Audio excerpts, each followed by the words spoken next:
Call the day. We are back from recess, the Committee of Whole. But unfortunately, we only have a few of us here, not enough to meet quorum. I'd like to thank Senator Jessie Lujan, Senator Kanata, of course, our chairman, Senator Snogestein, for being here on time as we are trying to get through this budget hearing. So please stay tuned, who's ever watching, and we'll be right back as soon as we get quorum. Thank you.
Committee of the Whole is called to order from recess. Moving along, we are on now Senator Tello's amendment, which my colleagues is referring to the lapse funds reporting requirement. Thank you, Mr. Chair, and good afternoon, my colleagues. Hope you had a nice lunch. This amendment, Mr. Chair, is on page 135. And we spoke about this earlier, about the concern about lapsed funds being used and trying to be more accountable for funds that have been used from prior years, from years back, actually, and wondering, where did that lapse go? What was it spent on? And a lot of times we don't know. So if it was even spent or it's being saved in their own account and not being touched.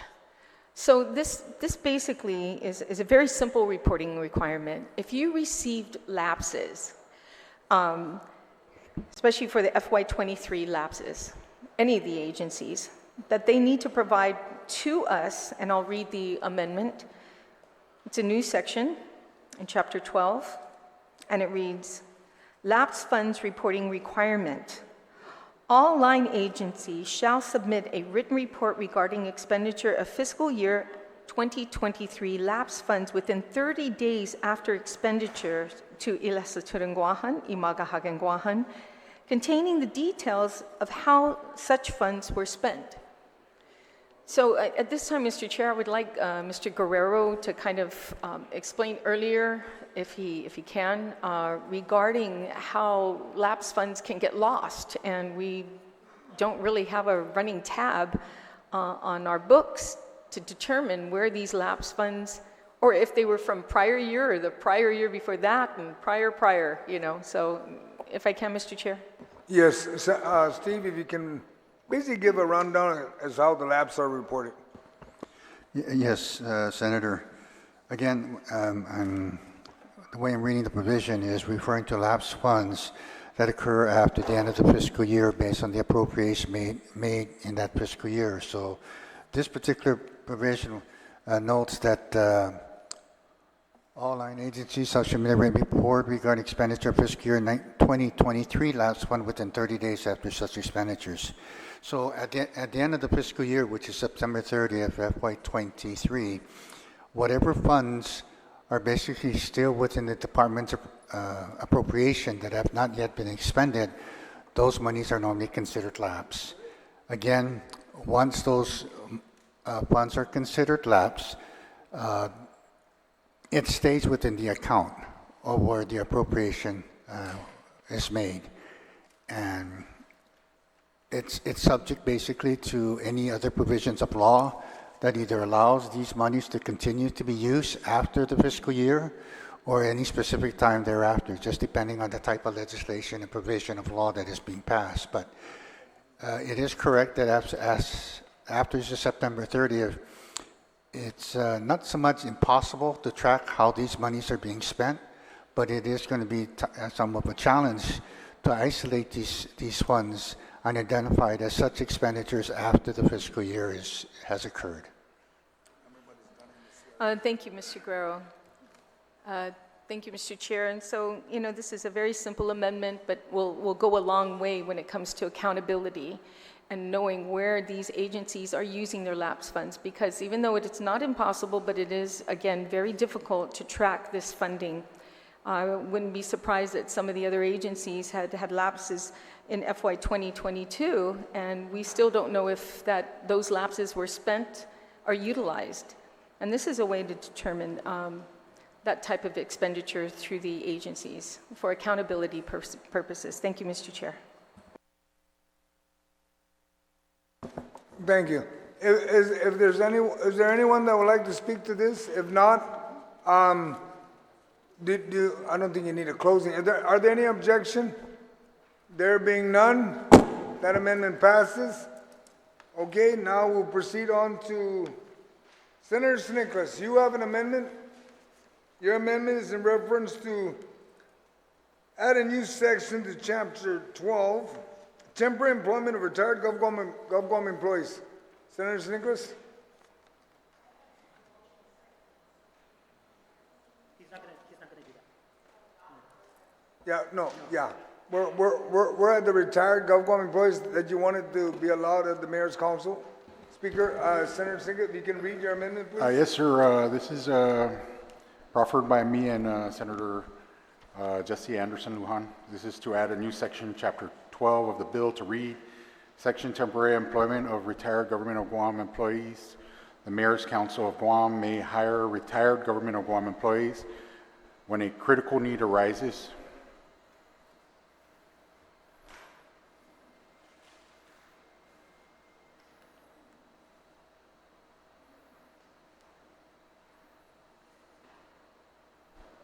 Yeah. Just keep reading. Just Oh, read your just whole read- amendment. Read the whole amendment? Yeah, because it's for the record. Oh, okay. Of what the amendment, just read it right through. Examples of critical need may include staff shortages due to recruitment challenges, absence due to long-term disability status, which has been certified by a medical doctor, and a military activation of the MCOG employees. The MCOG may exercise their hiring authority provided its authorized budget for personnel is not exceeded. The retirees hired shall fill such vacant positions and shall be terminated when the incumbent returns from military service or absence. Said retirees shall be hired at a minimum of Step 1 for the position in question and shall not receive sick and annual leave, notwithstanding Section 8121A. Minimum of Step 1 for the position in question shall not receive sick and annual leave. Sorry, excuse me, of Article 1, Chapter 8, Title 4. Retirees hired temporarily pursuant to this section may continue to receive retirement benefits. Any employee hired under this section shall only be eligible to enroll in Government of Guam Health Insurance Program as an active employee. MCOG director shall submit a report to the I Legislature in Guåhan on July 1, 2024, and again 30 days after the end of the fiscal year of the number of retired employees hired pursuant to this section, the position filled, the length of employment, the cost of said hiring, and the nature of the critical need that was filled, to allow Legislative Council to make technical corrections and to renumber sections accordingly. Thank you, Mr. Chair. Oh, and I ask for my colleagues' support. Thank you. Does anyone who would like to speak to this amendment? And if not, is there any objection to this amendment? There appears to be none. Amendment passes. We will now proceed to the next amendment. The next amendment is proffered by TMT, Madam Speaker.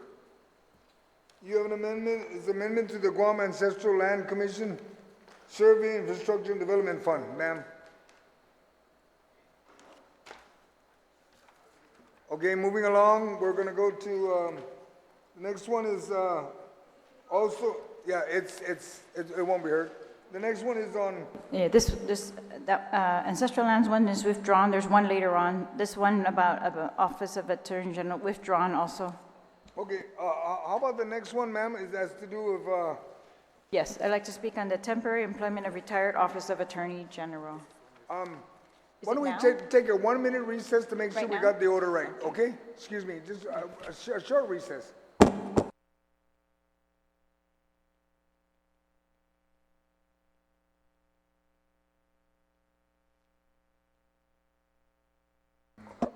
Committee of the Hall is called back to order. Madam Speaker, your amendment? Thank you, Mr. Chair. So this is an amendment and it's loose on everybody's desk. It missed the packet, but it had been submitted earlier. So it's to add a new section to Chapter 12 to read Section 75112 I2 of Chapter 75, Title 21, Guam Code Annotate. It is amended to read as follows.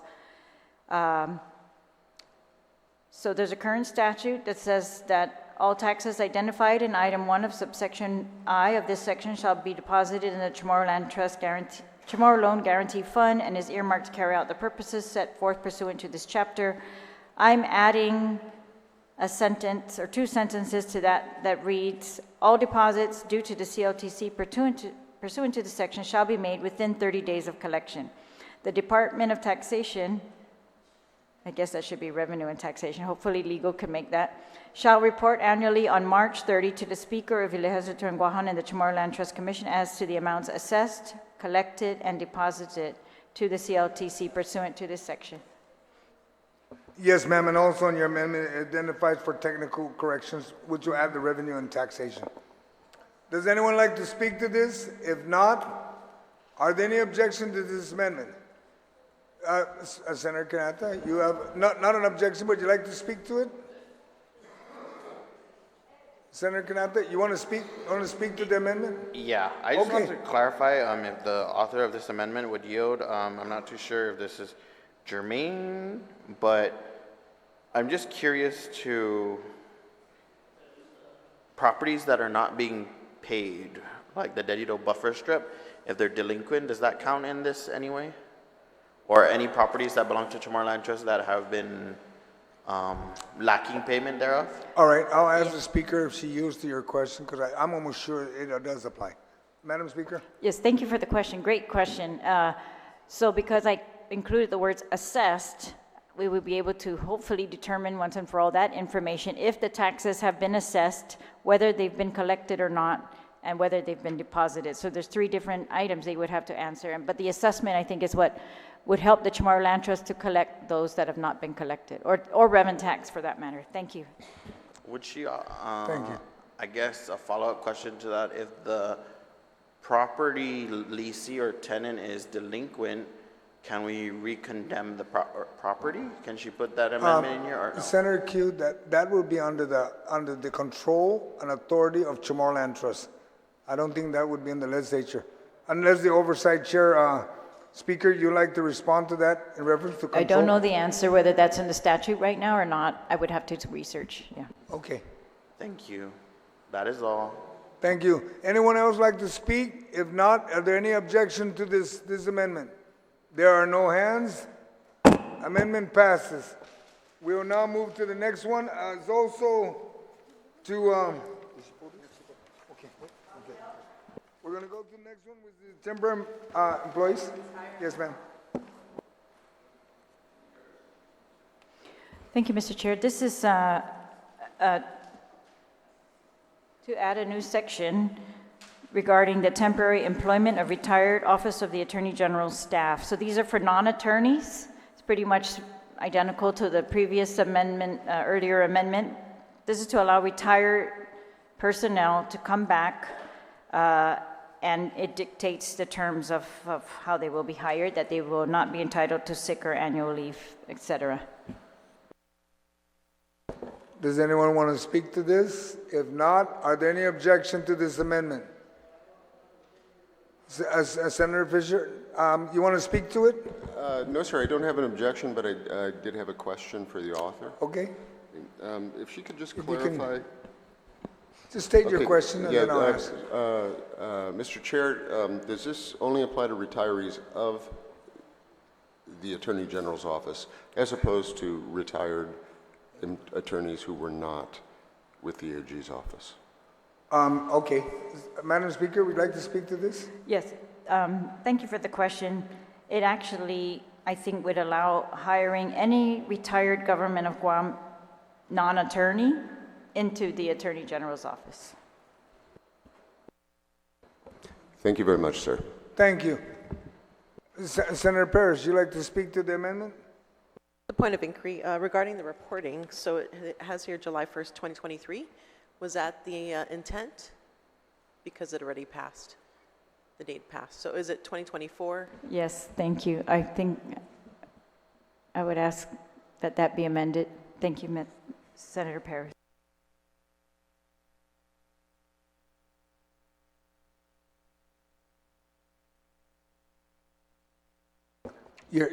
Can you repeat what your amendment is? Just a Oh. point of inquiry about the date of okay. reporting. So, yeah, so thank you. My question was answered. Oh,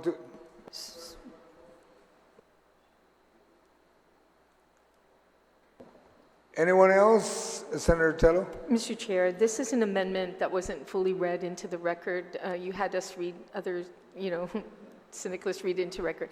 Can she just fully read into the record the full? Okay. Yeah. Madam Speaker, if you can please read your whole amendment. All right. The Attorney General of Guam may hire retired government of Guam non-attorneys on a full or part-time basis when a critical need arises. These entities may exercise this hiring authority for attorneys, provided that the authorized budget for personnel for the entity is not exceeded. Said retirees shall not receive sick and annual leave, notwithstanding Section 58121A of Article 1, Chapter 8, Title 4, GCA. Retirees hired temporarily pursuant to this section may continue to receive retirement benefits. Any staff hired under this section shall only be eligible to enroll in the Government of Guam Health Insurance Program as an active employee. Such employment shall not close vacancies to qualified applicants. Each entity shall report to I Legislature in Guåhan on July 1, 2024, and again 30 days after the end of the fiscal year, of the number of retired staff hired pursuant to this section, the positions filled, the length of employment, the cost of said hiring, and the nature of the critical need that was filled. Thank you, Madam Speaker. Does anyone like to speak to this? I think they clarified whatever they need to clean up. There being none, any objection to this? I see no hands. This amendment passes. Madam Speaker, you have another one. It's on the public health revolving fund. Thank you, Mr. Chair. This is just to clarify language on a revolving fund for the sanitary inspection revolving fund for the Department of Public Health. This is at their request. Apparently, they think they need this amendment to make sure that the revolving is revolving. So, and I've looked across the board, and all these revolving funds kind of have different language, so there's not one uniform way that it's done. So my amendment would be to add onto subsection C of section 26A106 of chapter 26A, title 10, Guam Code annotated, to read as follows. So the current statute says, notwithstanding the Central Accounting Act, fees collected and deposited into a special fund known as the DPHSS Sanitary Inspection Revolving Fund shall be kept in a bank licensed to do business on Guam, and funds shall be paid out only upon request for payment or requisition submitted by the Director of DPHSS. I'm striking the sentence, all monies in this fund shall be subject to legislative appropriation and are hereby specifically appropriated only for the use of the Division of Environmental Health in the pursuit of its authority. And I'm adding and underlining the following. All monies in the DPHS Sanitary Inspection Revolving Fund shall be deemed appropriated and shall continue to be deemed appropriated for the use of the Division of Environmental Health of the Department of Public Health and Social Services pursuant to its authority. Funds in the DPHSS Sanitary Inspection Revolving Fund shall not be subject to the transfer authority of I Magaʹhågan, Guåhan. Thank you, Madam Speaker. Does anyone need to speak on this? If not, are there any objection to this amendment? I see no hands. The amendment passes. Madam, now we will move now to Senator Amanda Shelton. You have one for continued appropriation for DYA? Yes, thank you very much, Mr. Chair. Very simple amendment to read continuing appropriation authorization for the Department of Youth Affairs. This is to add a new section to Chapter 12, miscellaneous provisions of the bill. Notwithstanding any other provision of law, the allotted but unexpended balance of funds appropriated to the Department of Youth Affairs for fiscal year 2023 and prior shall not lapse and shall be expended by the end of fiscal year 2024. Thank you. Does anyone want to speak to this? If not, are there any objection? There are none.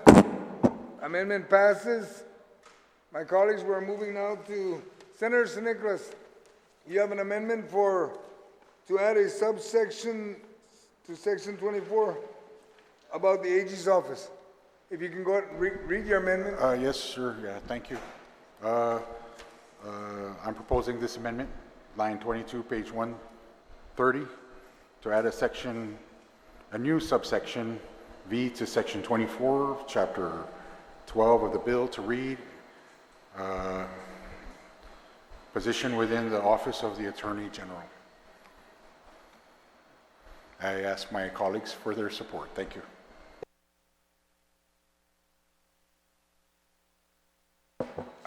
Senator San Nicolas, let me take a quick recess. We're looking over it, and there may be a problem with that. Okay? Yes, sir. Yes, a quick recess, just so we can make clarification. Yes.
Committee of the Whole is called back to order. Senator Snickers, I think you've got a motion at this point Yes, because sir, you read the amendment. Yes, sir, under advisement, and good one at that. I'm going to go ahead and motion to withdraw. Okay, if there are no objection to the withdrawal, amendment is withdrawn. We'll now move to your next amendment, sir, and it deals with the Office of Attorney General continuing appropriation. I don't even know if they have any more money, but sure. Yes, thank you, Mr. Chair. So this one reads, and it's on page 135, to add a new section, Chapter 12 of this bill to section Office of the Attorney General, continuing appropriation authorization notwithstanding any other provision of law, the allotted but unexpended balance of funds appropriate to the Office of the Attorney General for fiscal year 2024 shall not lapse and shall continue to be available until fully expended. Thank Does you. anyone want to speak to that? Continue appropriation, Senator Quinata. Mr. Chair, I'm not too sure if OFB can elaborate on this funding because apparently they haven't been able to pay their phone. So what money are we appropriating authorization for if they can't even pay for their phone lines? Mr. Chair. Mr. Chair. Yes, ma'am. So this is for FY24, so it's for the funds that we're giving them in this budget going forward beyond 2024. There was an amendment passed in the earlier chapter to extend the FY23, whether there's something there or not. Right, so if you look at the amendment, Senator Quinata, it's talking about 24. So next year, if they have any lapse, it'll carry forward. I think there might be an error. Let's take a short recess so we can correct that. Or, already passing? We already passed this amendment for FY23. Yes, so this is for FY24. No objection. Okay, so Senator Snickers, just to inform you, we already passed that part for the lapse. I know, but for 23, so you're asking for 24. I think you might want to withdraw it and we'll. Yes, sir. Sorry, it's one of those things that actually got into the. But I beg your forgiveness. So I make a motion to withdraw this as well. Thank you. Motion to withdrawn. There's no objection. Amendment is withdrawn. We will now proceed on to Senator Parkinson. You have an amendment to rename the Department of Agriculture. Thank you, Mr. Chair. Yes, I'm introducing an amendment to page 135 to add a new section to Chapter 12 of the bill to read, Section Renaming of the Department of Agriculture. The Department of Agriculture shall be renamed the Department of Natural Resources. All references in the Guam Code annotated in the laws, rules, and regulations of Guam to Department of Agriculture shall be understood to refer Department of Natural Resources. This came at the request of the Department of Agriculture. They are not just covering agriculture, they are covering things like aquaculture and a lot of things, fire, a lot of things that are related that are not necessarily related just to agriculture. And so this is kind of just a housekeeping amendment to rename them to Department of Natural Resources to basically highlight that all the natural resources are kind of under its umbrella. And with that, Mr. Chair, I don't have that much else to say, and with that, I yield the rest of my time. Thank you. Does anyone care to speak to this? If not, do we have one objection? Senator Parrish, you wanted to speak to this? Please. Yes, thank you, Mr. Chair. So I did reach out to the director, and yeah, they're looking to do the name change, but I think not all the people in the agency are aware, and so, and also the thing is, I think there are other, I think it's good to at least take the time to look over GCA to make sure that there's no unintended consequences, because I believe there is a natural resource board that's under Guam Land Use Commission. And we don't, I think just for the sake of more transparency and, I mean, it's, I think it's a good name change, but I just think there needs to be more vetting in regards to looking through GCA making sure everybody's aware that they do plan to change the name. But, I mean, I do like the name change, but I just think there just needs to be more vetting.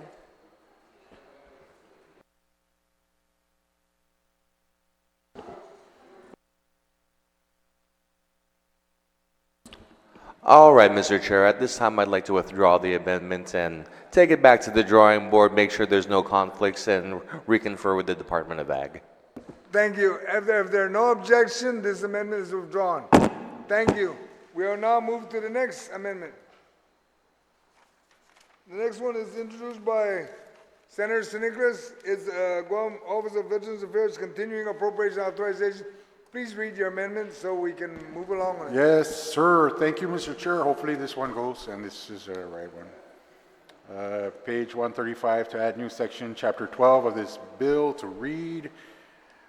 Section Guam Office of Veterans Affairs, OVA, Continuing Appropriation Authorization, notwithstanding any provision of law, the allotted but unexpended balance of funds appropriated to the Guam Office of Veterans Affairs for fiscal year 2023 shall not lapse and shall continue to be available until fully expended. Thank you, Mr. Chair, and I ask my colleagues for support. Thank you. Are there anyone need to speak on this? If not, are there any objection? There being none, that amendment passes. My colleagues, we are now on the next amendment by FBJ. I don't know why it's written as FBJ when I only know him as Senator Frank Bloss. I guess his last name is now, they changed it. It's in reference to the meritorious bonus payments owed for all fiscal years. Well, Thank you, Mr. Chair. Mr. Chair, I move amendment to page 135 of the bill to add a new section to Chapter 12, miscellaneous provisions of the bill to read, section to be determined, meritorious bonus payments owed for all fiscal years. In discussions with the Department of Administration on the status of meritorious bonus payments owed to Government of Guam employees and retirees, it was stated that I Magaʹhågan Guåhan will only recognize and will only pay the amounts owed from fiscal year 2017 to present. With regard to merit bonuses owed prior to fiscal year 2017, the DOA director represented that those payments can only be adjudicated if there was an appropriation made by I Legislature in Guåhan. In the effort to address the unpaid obligation, I Legislature has requested on numerous occasions from the DOA director information on the number of employees and retirees affected and the amount needed to satisfy the obligation. Despite the requests, DOA has never provided the information but has been consistent with, quote, an appropriation is necessary to adjudicate the bonuses owed prior to fiscal year 2017, unquote. Therefore, I Magaʹhågan Guåhan shall utilize the fiscal year 2024 executive branch appropriation to pay bonuses, merit bonuses owed to all active and retired Government of Guam employees for all years, fiscal year 2010 to present, before December 31st, 2023. A summary report detailing the final number of by agency employees and retirees compensated for each fiscal year and the amounts paid for each fiscal year shall be provided to I Legislature by January 2024. Mr. Chair, this is a continuing effort to be able to satisfy a debt owed to our employees and to the retirees of the Government of Guam and the meritorious bonus, which is by statute. Okay? And, you know, this was a provision that was provided in the previous legislation to be able to identify this amount owed to our employees and the retirees. And to date, while there has been some effort, and I applaud and I acknowledge that there has been some effort to be able to pay the employees and the retirees from 2017 to present, there still remains that debt that's still owed.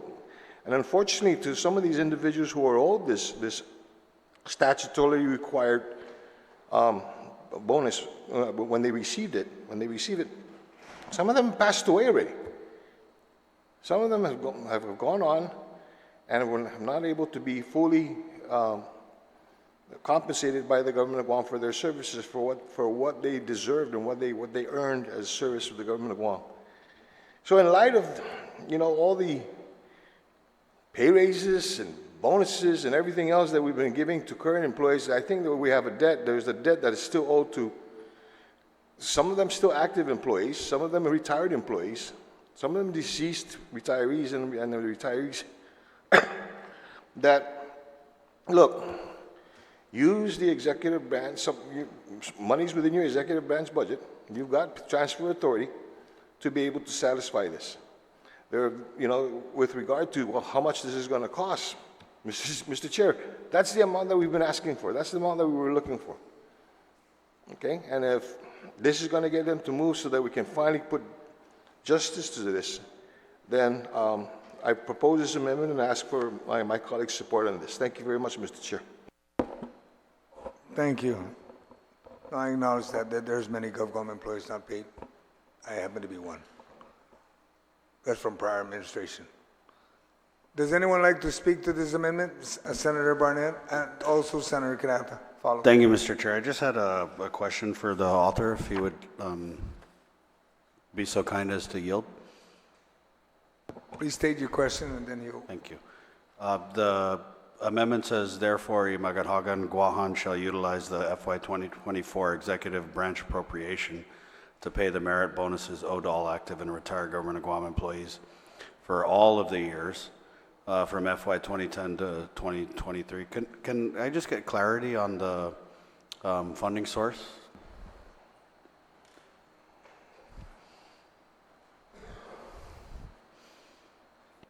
I'll yield to the question.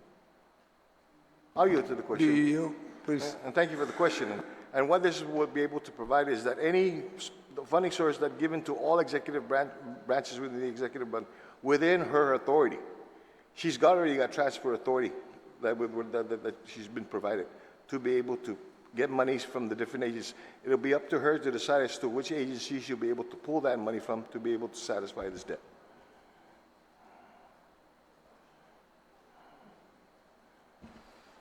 Thank you, Mr. Chair. Thank you, Senator Barnett. Senator Canata, you had a question? Yeah, no? Sir? Yeah, does OFB, thank you, Mr. Chair, does OFB know of a ballpark number of the financial impact of this, or?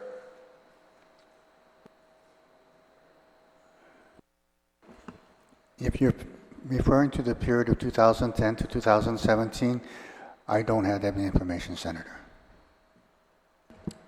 Does the author of this amendment have Do you yield to that I question? yield to the question, and Mr. Chair, as detailed in the amendment, there have been numerous requests to provide it to Mr. Byrne, in as frequent as early as 2 weeks ago, to be able to provide this body with that information so that we can help to satisfy this debt. To this day, all they have said is, in order for us to be able to satisfy this, we're going to need appropriation from the legislature. What is that money? What is that amount? They've never been able to provide it.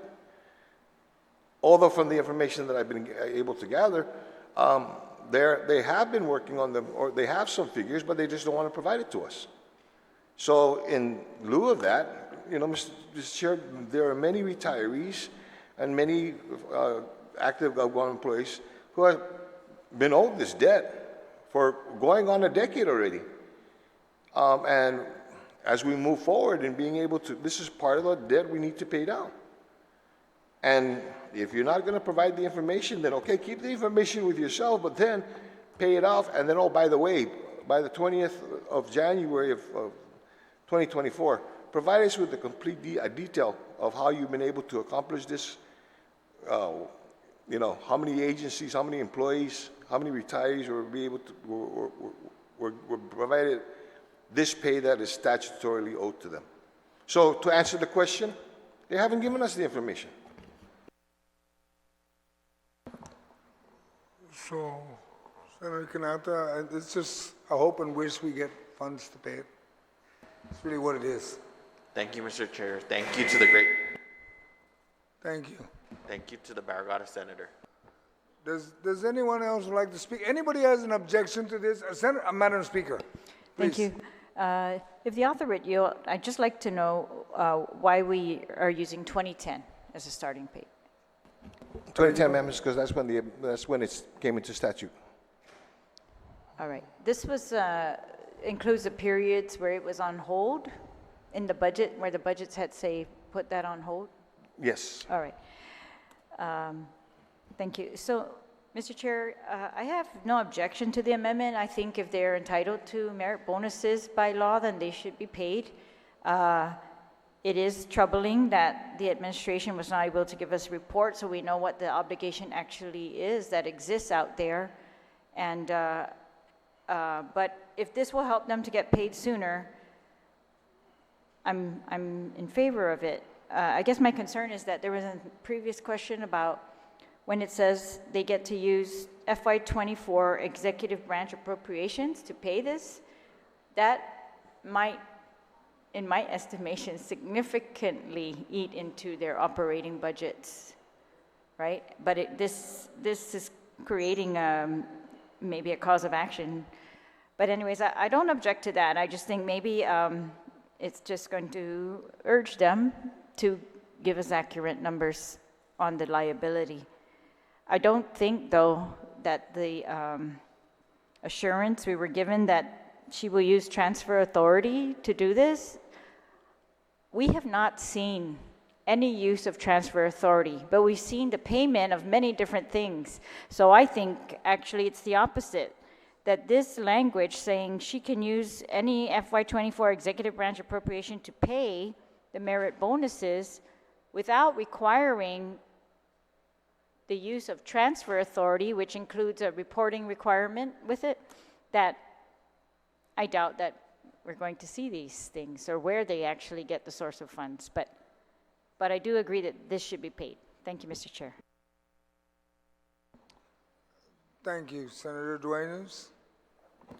Mr. Chairman, I support the amendment, and, you know, for the record, there have been representations made, unfortunately, during the discussion of this when the good senator from Barragata had moved for this as part of reporting requirements for pay raises, that there would be no payment to those recipients not as a part of the assumption of office of the current administration. I just think that's wrong. If there's an obligation, there's an obligation regardless. I'm sure that from administration to administration, there have always been things that have been required to be remitted and paid.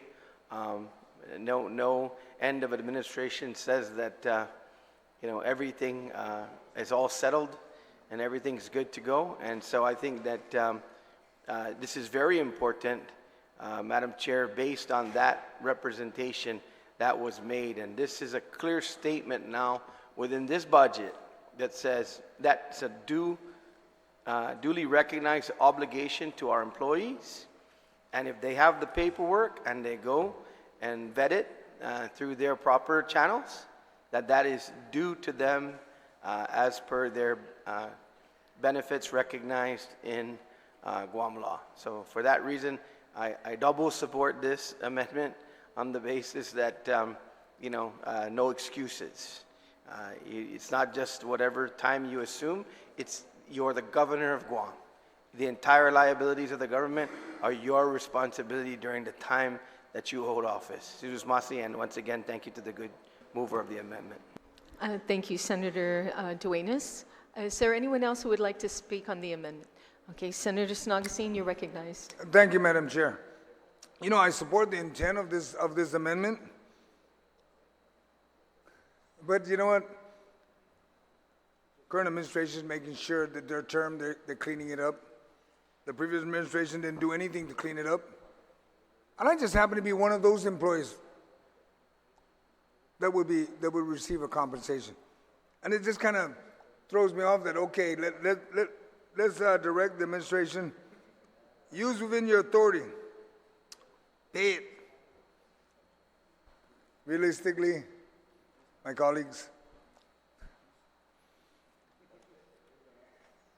it's like going to a pond that you know there's no fish, but you go ahead and throw in your rod and reel and your bait and you hope to catch something. Let's find out what the total cost is, then we move from there. because I'm in full support that we pay the merit bonus. There are some employees, but we also have to be reminded that we've also told, and in the Budget Act, to pay prior year obligations, the past 3 budgets.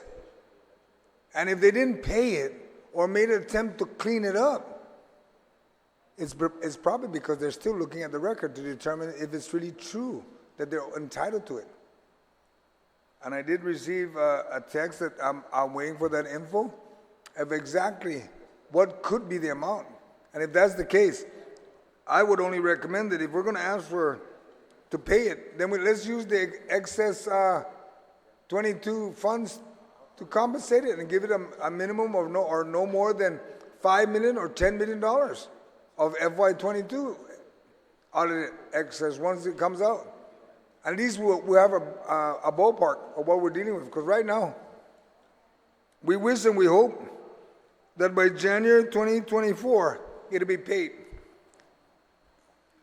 I think my colleagues that have been here a while know better than that. It's not going to happen.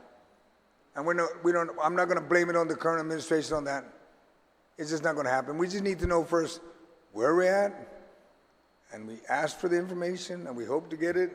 And as soon as we get it, then we appropriate for it. Other than that, I support the amendment halfway, but not the other half, so I have reservation of this amendment. Thank you, Madam Chair. Thank you, Senator Snogestein, Chairman. We're going to take just a real short recess, okay?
We're back from recess.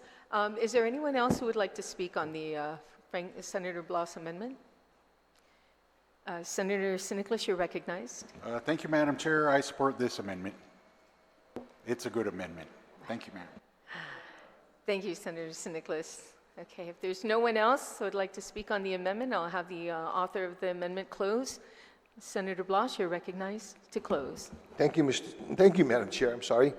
You know, Madam Chair, and I appreciate the conversations and the concerns that were brought up, but I want to affirm and I need to assure my colleagues, first off, what this amendment will basically do is affirm what language already is contained and exists, and not only in this year's budget proposal, but in the budget acts that we've passed in previous years. And, you know, notwithstanding the rules of engagement, the rules of case, but in the next chapter, you know, it basically provides in section 20 on page 156, it says authorization for payment of prior year's obligations. Appropriations made in this act may be expended for payment of prior year's obligations, provided that it does not negatively impact the current operational needs of the department or agency requesting such prior year's payment, and that 5 days prior to payment, written notice given to the Speaker of the Legislature in Guam with the amount, funding source, and the prior year's obligation to be paid for by the agency, department or agency. There is existing language that exists, that says that you're going to be able to do it, and if you're going to do it, use this. Okay? So, and it gives you that authorization to be able to provide that.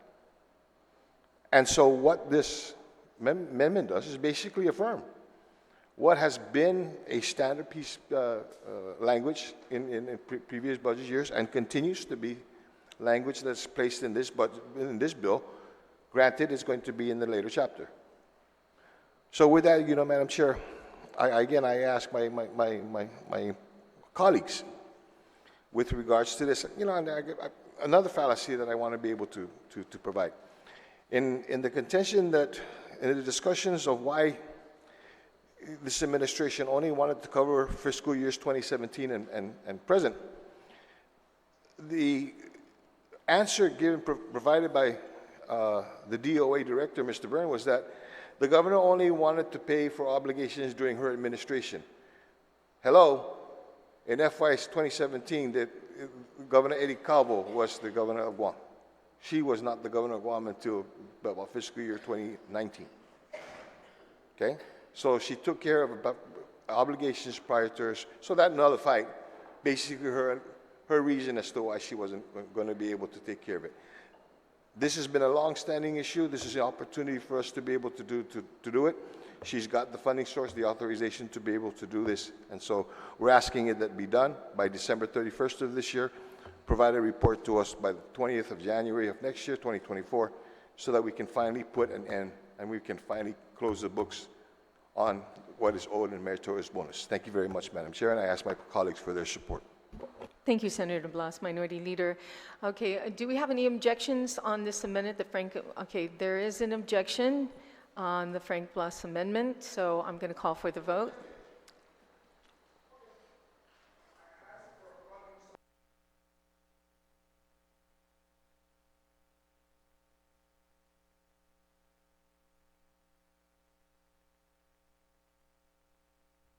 We're going to take a short recess.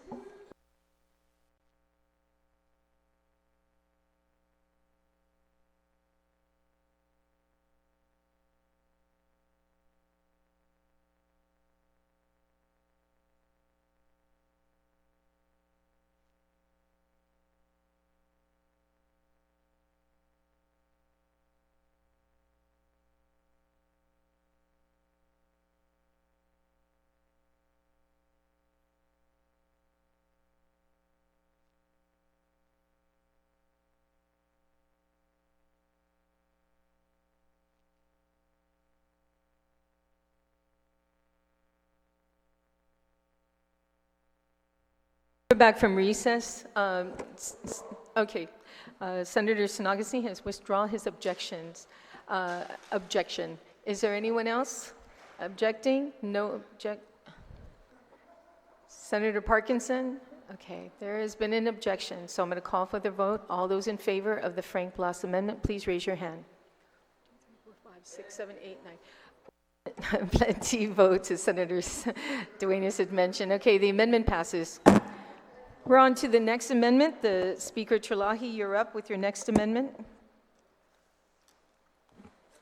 Thank you, Madam Chair. This is to add a new section to the chapter to read, notwithstanding any other provision of law, the governor shall report monthly the applications to and reimbursements from FEMA. All reimbursements from FEMA are subject to legislative appropriation. I hope this is self-explanatory. Thank you, Speaker. Anybody would like to speak on the Speaker Chalahi amendment? Is there any, yes, Senator Fisher, you're recognized. Thank you, ma'am. It's just a question. It may be self-explanatory. I'm not getting it, though. Applications to and reimbursements from FEMA, applications made by whom? That's my question, ma'am. Okay, Speaker, would you like to answer the question, please? Yes, thank you, and I will yield to that. Anyone in the government of Guam, I think the way it's been described to us, that all the FEMA, applications for FEMA from the government of Guam are going through the Office of Homeland Security, Office of Civil Defense, their DLAN system, even though the initial money might have come through an agency. So, thank you. Thank you, Madam Speaker. Is that your answer to your question, Senator Fisher? Yes, it does. Thank you very much. You're very welcome. Is there any objection to the Speaker Chalahi amendment? There's no objections? Okay. Amendment passes. Moving on to Senator Parkinson's amendment. You're up, sir. Thank you, Madam Chair. I am proposing an amendment with my co-sponsor, Senator Joseph Augustine, to add a new section to Chapter 12 of the bill to read, number, cancellation, issuance of licenses in excess of authorized ratio, application hearing. The number of premises for which an on-sale general license or an off-sale general license is issued shall be limited to 1 for each 200 or fraction thereof inhabitants of the municipality in which the premises are situated, provided, however, that without regard to such population limitation, a non-transferable on-sale general license may be issued for any hotel of not less than 20 rooms or for any premises designed to provide restaurants, facilities for the public in which the investment in buildings is not less than $50,000 or an off-sale general license for any retail business in which the investment in the building is not less than $1 million, which shall employ no less than 50 employees and which shall be non-transferable. No on-sale general license shall be issued in lieu or upon the cancellation or surrender of an on-sale beer and wine license, except in case of an increase in population as provided hereafter. Also to allow legal to make any technical corrections. I have always been an advocate for free markets, individual liberties, and the belief that innovation and prosperity flourish when people are given the space to strive, risk, and succeed. I argue that the best way to secure these freedoms and economic potential they unleash is by reducing government regulation. When investors come to Guam, particularly to Mooning, already the economic hub of our island, we should not have overly cumbersome and restrictive regulations that stifle economic growth. This amendment is based on a bill that was introduced January 24, 2023, and had a public hearing on April 14, 2023. No committee report has been submitted on this hearing, which was held 4 months ago. My office inquired about helping with the committee report on this bill because of the long delay on July 10, 2023. We received no response from the committee chair. In my opinion, we cannot delay any longer. The private sector is the job creation sector. And for each delay and hurdle we place unnecessarily in our law, that means less jobs and less families that are able to put food on the table. We want to encourage job creation and investment into Guam. We want to encourage new economic growth, especially as we have so many people on our island who are unemployed or underemployed. And if people want to make that type of investment into Guam, then we should let them make that investment and not stand in their way. And so I ask my colleagues for their support in this amendment, and with that, I yield the rest of my time, Madam Chair. Thank you, Senator Parkinson. Is there anyone else who would like to speak on the Parkinson amendment?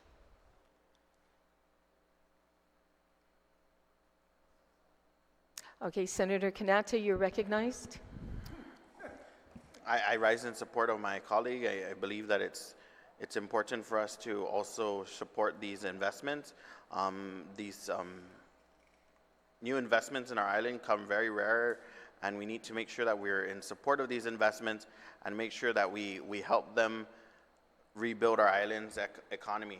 I think Don Don Donkey's investment is not only an investment for the businesses, but an investment in our people, our island, and our economic growth. So with that being said, I support this amendment, and that's all. Thank you. Thank you, Senator Kanata.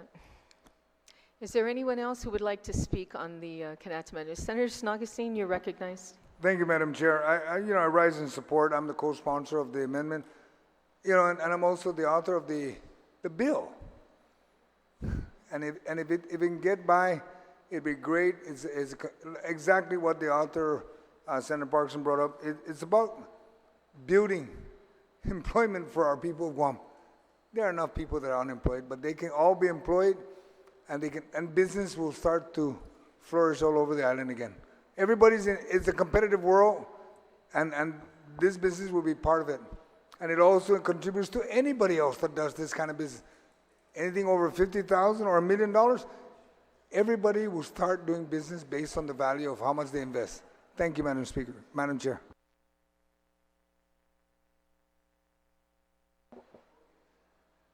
Thank you, Senator Snogestein. Senator Paris, you're recognized. Thank you, Madam Chair. So it's very clear that this bill was created for one entity.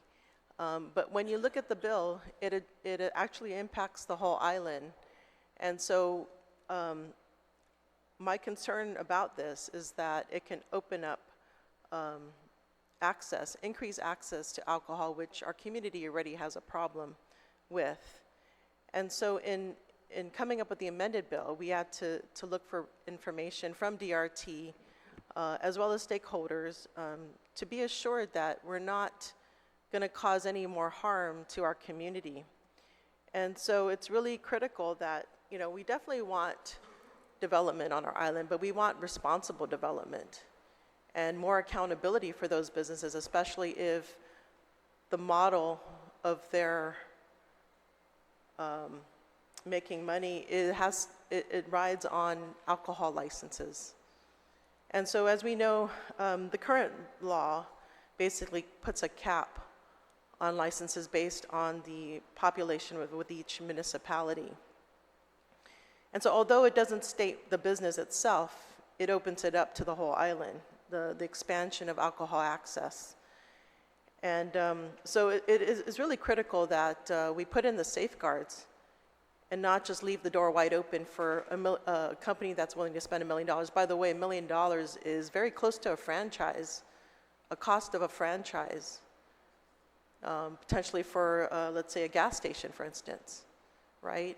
$1 million sounds like a lot to us lay folk, but it's really peanuts compared to multi-million-dollar companies.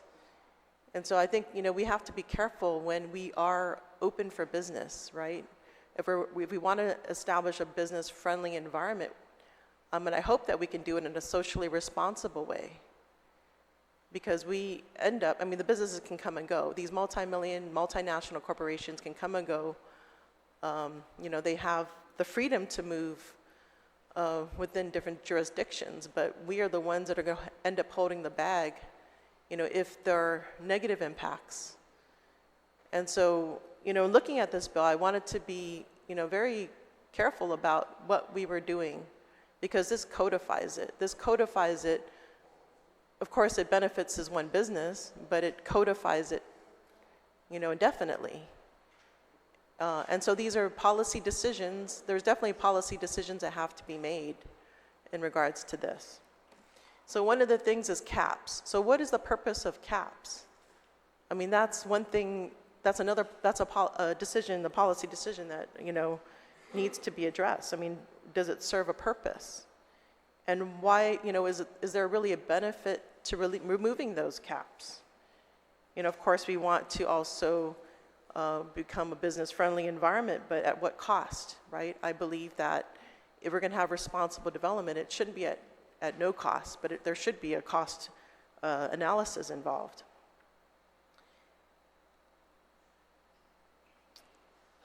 And so one of the things too, when we're talking about safety for our community, it implies that we have to have compliance, right?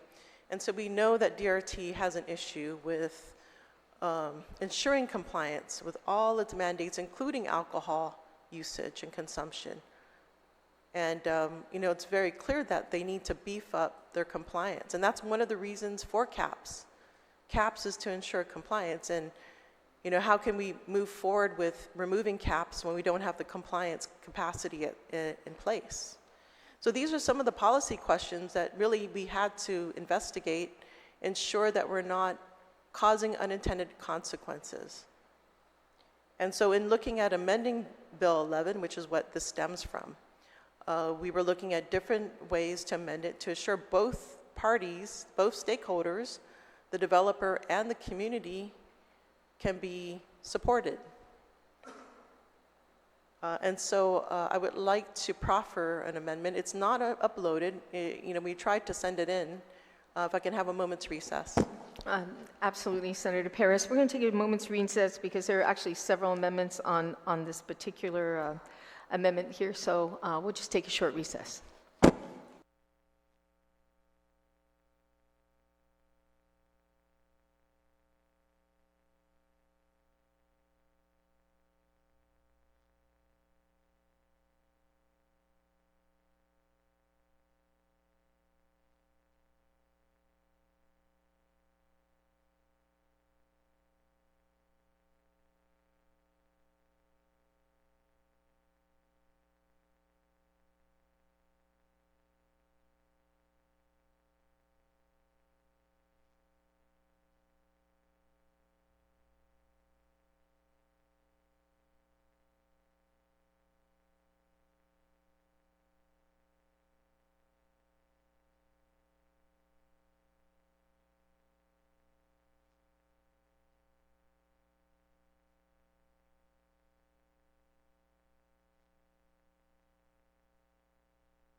We're back from recess. Senator Perez, you have the floor on your amendment to the amendment. All right, thank you, Madam Chair. So the amendment to the amendment basically would increase the investment to $5 million, from $1 million to $5 million.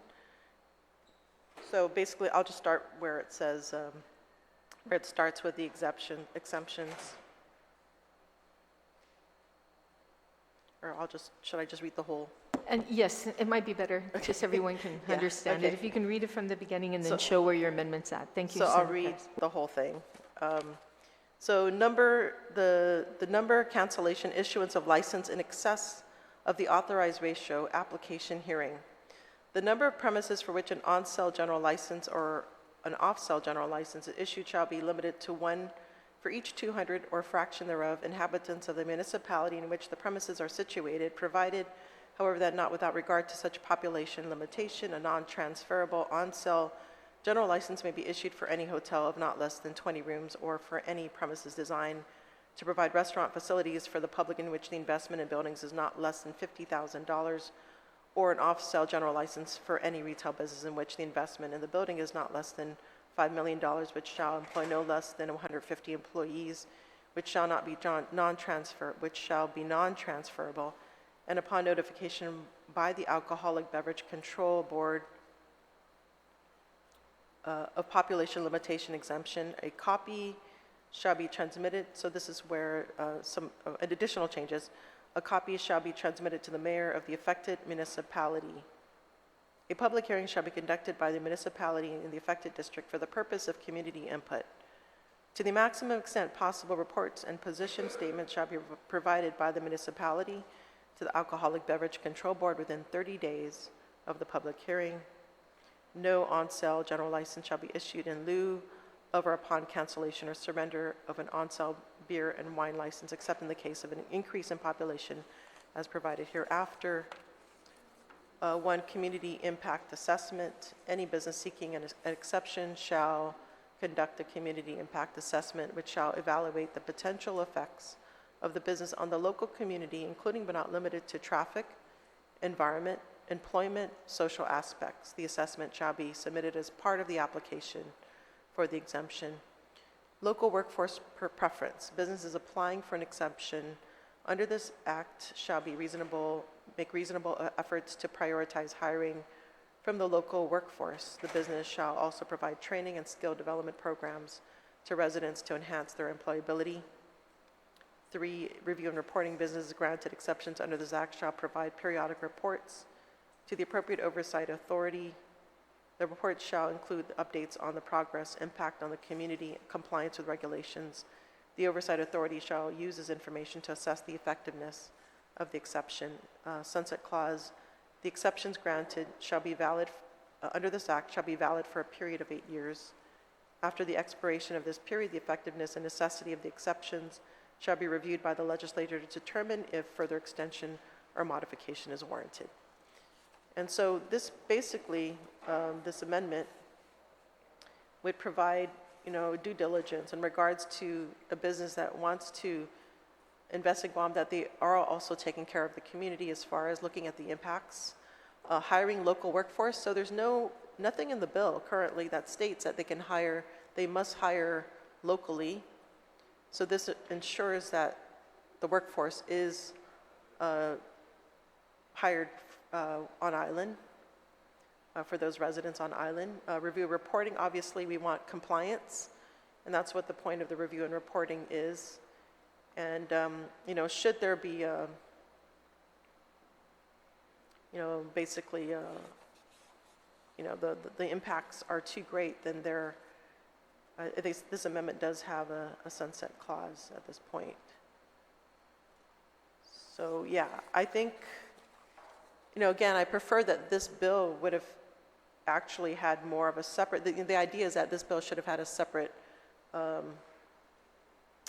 discussion rather than being incorporated into the budget bill, which I don't agree with, but I just wanted to ensure that should this amendment pass, that it has the guardrails, the safeguards that are needed to protect our community if we're going to release caps. This is unprecedented as far as legislation is concerned, and really I thought we were trying to avoid having insertion of bills into this budget bill, and this is this doesn't help.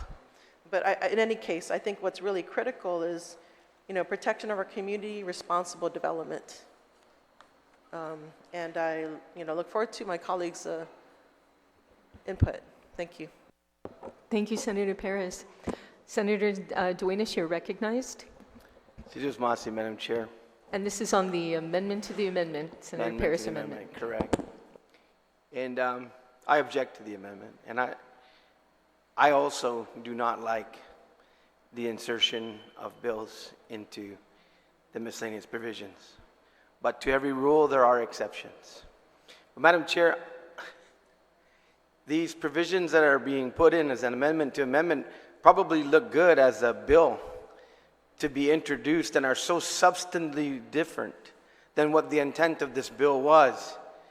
that it's just even unthinkable, really, to put these onerous obligations on. Madam Chair, we all know that Tamuning and Tumhum and Harmon and this population center of our island is really the hub of our economy. Our population on any given month, Madam Chair, is actually huge in Tamuning and Tumon because we're a tourism destination. And we have outdated, antiquated laws when it comes to these kind of things and these licensure issues. We have now one of the single largest and multi-million-dollar investment in Dondondonkey on this island outside of military buildup in the last 10 years. Madam Chair, this company already has to, if this bill, as not amended, if this amendment were to pass, has to go through all of the hoops in its application process.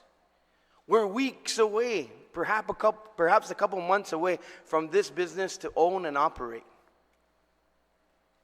Hundreds of jobs, not just jobs at Dondondonkey, but all of the suppliers and the local vendors and all of the gifts and things that will be in to include alcoholic beverages, to include the enjoyment of the restaurants and the millions of dollars in restaurants that have been proposed. This is a huge business, Madam Chair. And to think, and if you go to the committee report also, Madam Chair, many of the things that are being discussed here already exist in zoning laws for other areas where you're going to do commercial activity. So I'm just saying that if there are safeguards and guardrails when we don't even have applications in areas that aren't in Tamuning, that aren't in Tumon, that aren't anywhere else right now pending to destroy our villages and not allow for comment and not allow for all these kind of things to be added in, I think is just unnecessary and almost a poison pill and more hoops to jump through for a business that I believe, even when they applied to do this, didn't even think that this was going to be a problem.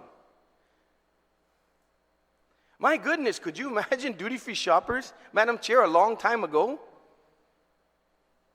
Right there next to the Greyhound was the original location, next to so many schools, the hospital, residential. I mean, if they thought for 1 minute that they couldn't do liquor sales and off sale and other things, they wouldn't even have applied for a license. This is one of the single largest commodities that our guests, when they come to Guam, take as omiyage, or however you say it in Korean, or other languages, Taiwanese and others, and all of the people that come to Guam to visit under a duty-free status. This operation, Madam Chair, has been so innovative. A lot of these sales are going to take place because they have automatic transfer of these goods that will be sold through Guam, that our people make money off of, the jobs that are being created. This business is weeks away from opening its doors. There's no need to do this. Every single amendment that's here, right here, Madam Chair, can be introduced and as an amendment and vetted. So, Madam Chair, I'm in closing. The reason why I'm a little bit excited about this is because we've been passing amendment after amendment in here like it's Christmas. And now we have a business that's going to generate revenue that maybe Santa can really come.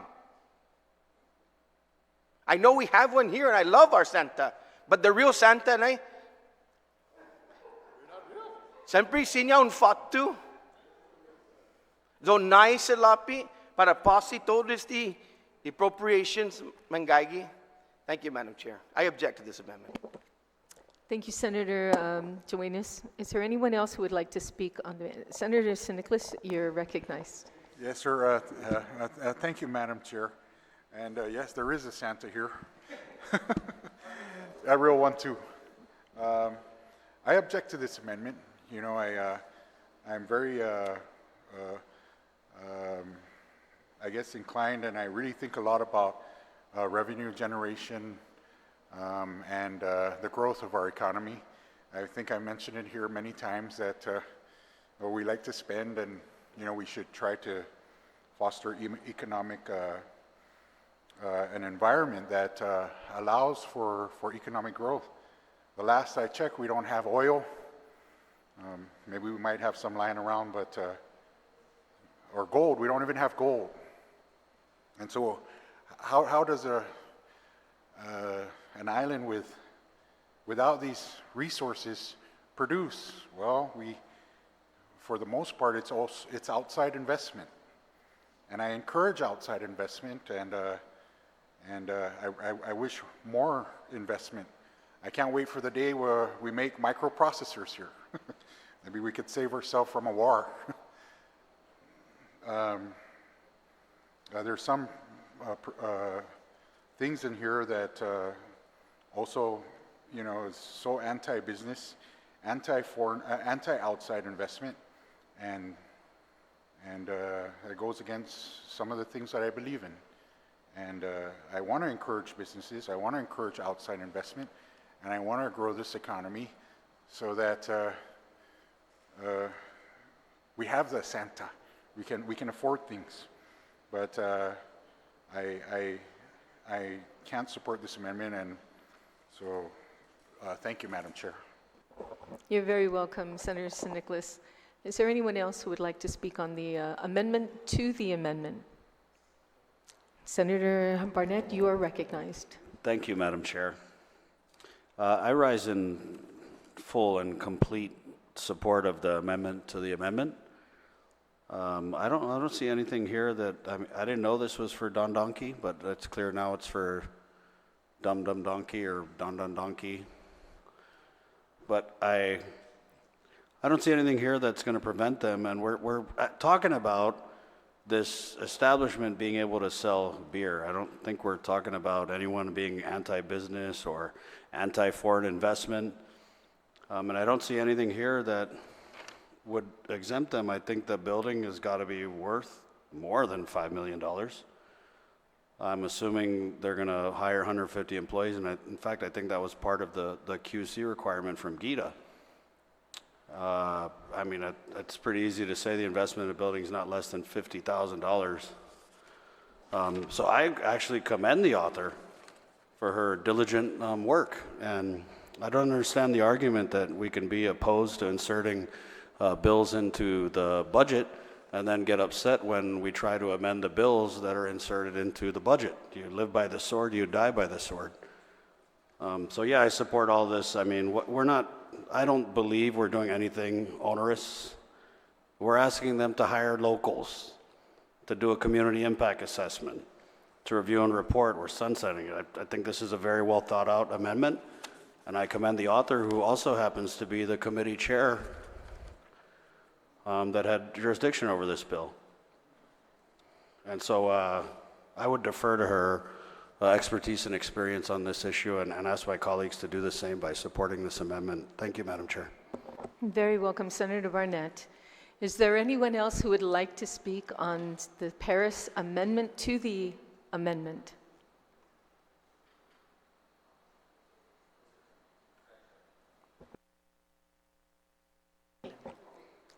Senator Kanata, if you would like to speak, you will be allowed. This is on the amendment to the amendment, so you haven't spoken yet on this. Correct. Yes. I'm also in the oversight chair of GITA, so based on that, my excellence with GITA, I really love my oversight for GITA, because we're trying to invite investors to come to our island and, grow our economy. Putting more impediments will delay the process for any business person or any business venture to even want to try to put a penny here. If we want to create jobs, we got to open the door, not put a screen door without a key. Look at Guam, but don't come to Guam. And it is also my understanding that the investors are also opening it up to GUMA Incubation Hub, which is Guam Unique Merchandise,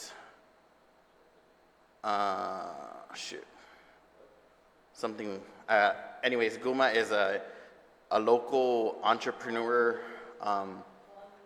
Guam Unique Merchandise Association, I think. Anyways, it's just an incubation hub for small businesses to start up. So basically, as Don Don Donkey is a big group, they're trying to give these small businesses the opportunity to grow themselves. And since this is right off the airport, the revenues will also be threefold. So I rise in opposition of this amendment. There's a lot of parameters for GITA to review, Land Use Commission to review. So I think this is kind of repetitive. I know this senator, the author of this amendment, is a very huge environmentalist and loves her oversights as well. But I think we really need to look at the impact of our next generation. Kmart doesn't support local.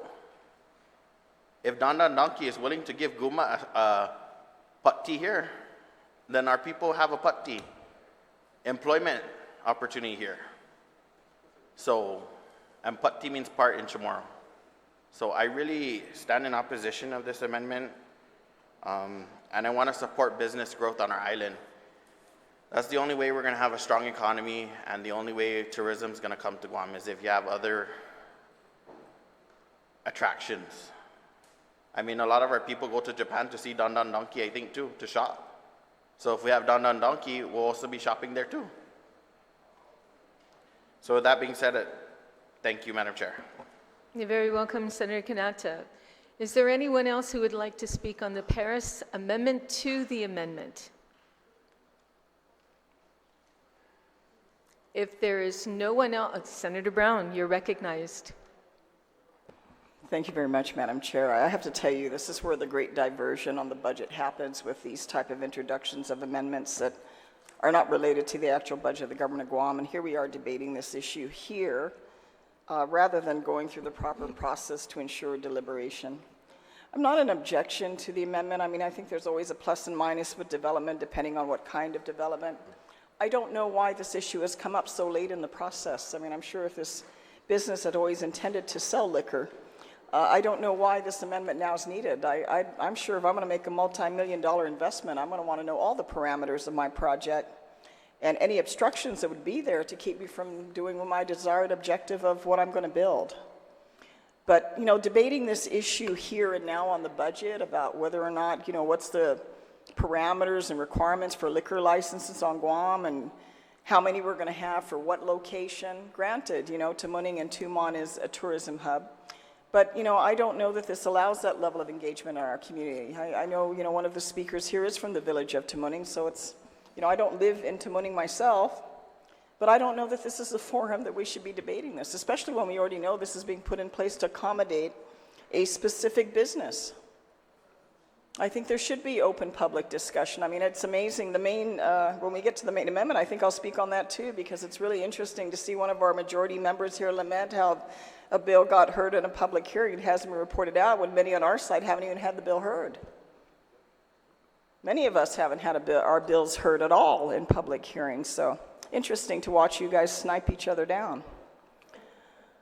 But that's the concern I have. I think this continued delay on the budget, all these other unnecessary, unrelated issues being put here when we are coming upon, you know, the 12th hour. And I know the chairman, these, you know, except for one amendment on an existing appropriation, this bill, I've added nothing. But we are going this far and this long, and we're debating these issues of public interest that are unrelated to the budget itself. And we're doing it to accommodate a specific business on top of that. And I'm all for economic development. I'm also for quality development. You know, sometimes you look at it a little differently if it's in your backyard. Maybe you're for it, maybe you're against it. But this just isn't the place we should be deliberating this. And I think all it does is hold us up from the main issue of actually, you know, getting a budget. I don't know if we're going to get a budget passed. I don't know if the governor's going to veto it or sign it, or, you know, it's going to get kicked back here to be overridden. I have no idea. But this is not the time and place for this. And I think in order to at least have proper engagement, we should have that. I don't think we should be throwing these special interest language into the Budget Act. That should not be what we're doing here, especially when we really are passing a budget that I don't even think is responsible. So with that, I'll conclude my comments. Thank you, Madam Chair. Thank you, Senator Brown. Is there anyone else who would like to speak on the Paris Amendment to the amendment? Speaker Talahi, you're recognized. Thank you, Madam Chair. The Paris Amendment I support because this Paris Amendment is trying to make some change to a provision that is being proposed for one particular business, a very special interest bill. And we're trying by this, or Senator Paris, by this amendment, trying to make so that if it does pass, it's something that the entire community can, I'm not even going to say benefit from, but it's something that the entire community can live with. Because what we've got is a current law that puts caps on the number of businesses that can have alcohol licenses in a certain municipality. That's the existing law. She did not create that law, and there was a lot of anger going around, but she didn't even create that law. In fact, it's the underlying amendment by another senator that's trying to amend that law for one particular company, we find out today.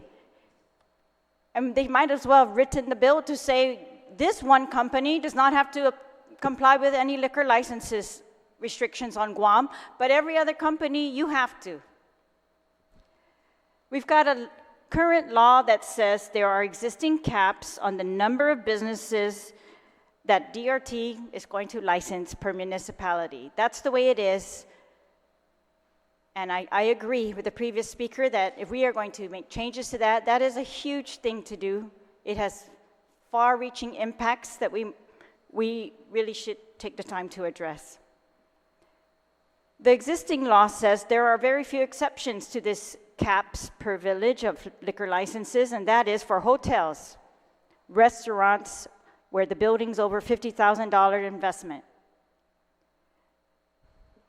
So the amendment, the underlying amendment, is to say we're going to create another exception, and that is for retail establishments.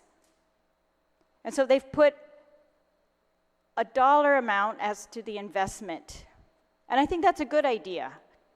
That if we're going to make a huge exception for certain retail establishments, that they are in turn making a significant investment into our community and perhaps will generate taxes enough for us to deal with whatever the caps were put in the first place. And that is to ensure that the Department of Revenue and Taxation can regulate the business. It will have enough manpower to regulate the business, enough resources, that we as a government will have enough resources to deal with. These are, in particular, liquor licenses, whatever impacts come from those. And if there were no impacts, then the entire law should be repealed. But no one is proposing that. So I think that it's still recognized that there are impacts that we as a community have a right to deal with. And I think that the amendment to the amendment, in raising what the proffers of this particular business interest want to require is $1 million investment, this amendment to the amendment raises that to a $5 million investment. What's wrong with that? And she raises the underlying requirement to exception that they want to make, that this company hire 50 employees. This amendment to the amendment will say 150 employees. What's wrong with that? Especially to those who are bragging about this is the Santa Claus of all Santa Clauses for Guam and that this is going to save us. I think it requires a higher class of investment, a higher number of employees, a higher building quality. Nothing wrong with that, particularly if the business can meet it, and it seems to me that's a given. So this amendment will not prohibit that business that everybody seems to be falling all over themselves to take care of in here. It will not prohibit that. It will take care of the rest of the people of Guam and make sure that we, the government of Guam, can do our part of this whole thing. Regulate the businesses, regulate alcohol, enforce alcohol restrictions. And if somebody wants to get rid of all alcohol restrictions, then that is a whole other topic. But all this does is say, you want to make an exception for retail now? We've never done it before. We're exceeding our caps already. Already we exceed the caps in Tamuning, and that's why this business got denied. So if we want to do that, we should require $5 million investment and 150 employees at the very least. Thank you, Madam Chair. Very welcome, Speaker Terlahi. Is there anyone else who would like to speak on the amendment to the amendment? Have you spoken yet? I haven't spoken on the amendment. To the amendment. Yeah. Okay, Senator Snagastine, you're recognized. All right, thank you. Thank you, Madam Chair. You know, I have no objection to the $5 million increase and the 150 employees. Let me make it very clear. When I authored this bill, it was set at $1 million because it's any other businesses. If you want to talk about the cap on ABC, none of you work at Revenue and Tax. You don't know what's going on there. When that cap was done, that was over 50 years ago. That was when the only place that they had people they worried about was in Tumon. And if you realize some of the places that have opened up business on Agaña where there's a limit, the cap, how they had dodged that, turned into a restaurant. That's something I've been looking at to introduce an amendment to that to get rid of the cap, because it's unfortunate in Tumon. If you want to say that for every 200 folks you change the number of bars, well, if you're in Tumon, if you're in a hotel, you can open numerous bars as long as you're in the hotel. Folks, unfortunately, some of my colleagues, you need to know what's going on the ABC side of the house. As we go down this list, everything they do with the municipality of Tumon, they work with them already. Every business that wants to open works with the municipality of the area they're moving into. The QC requires many of these things already. The last one here, really bothers me is this sunset clause, 8 years. Oh, now the legislature is the one's going to approve the ABC license? Folks, stay on your lane. You shouldn't be doing this. Either you accept, you don't agree with it, or you agree with it. When we start doing 8 years, pretty soon, maybe your term should be no more than 4 terms, and it's 8 years. Come on. Let the people of Guam decide. If they don't maintain the requirements, remember, ABC license is renewed every year. The ABC folks go out there and inspect to make sure they still meet the requirement when they apply. If this law passes, they made the $1 million or the $5 million, done. They got 150 employees or 50 employees, done. Municipality of Tamuning or the village, done. If they got a QC, it's done. That's how they get the QC. Just move down the line.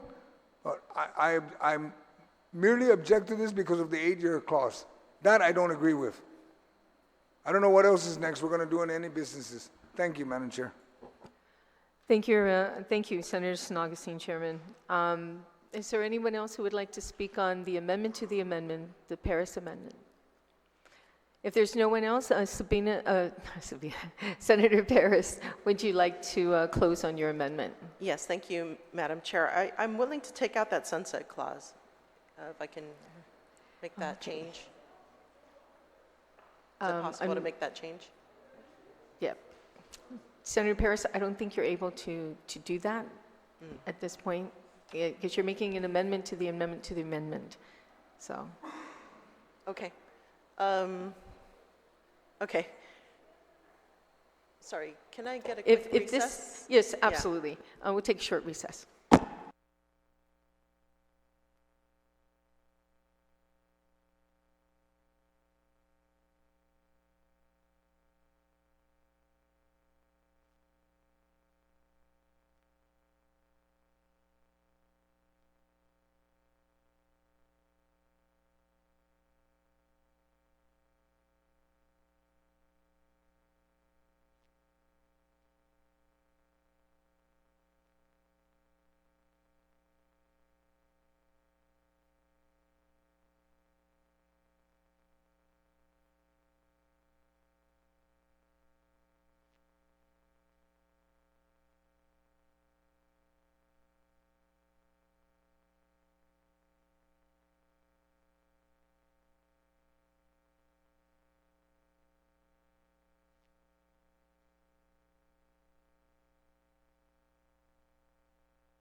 We are back from recess. Senator Paris, you have the floor.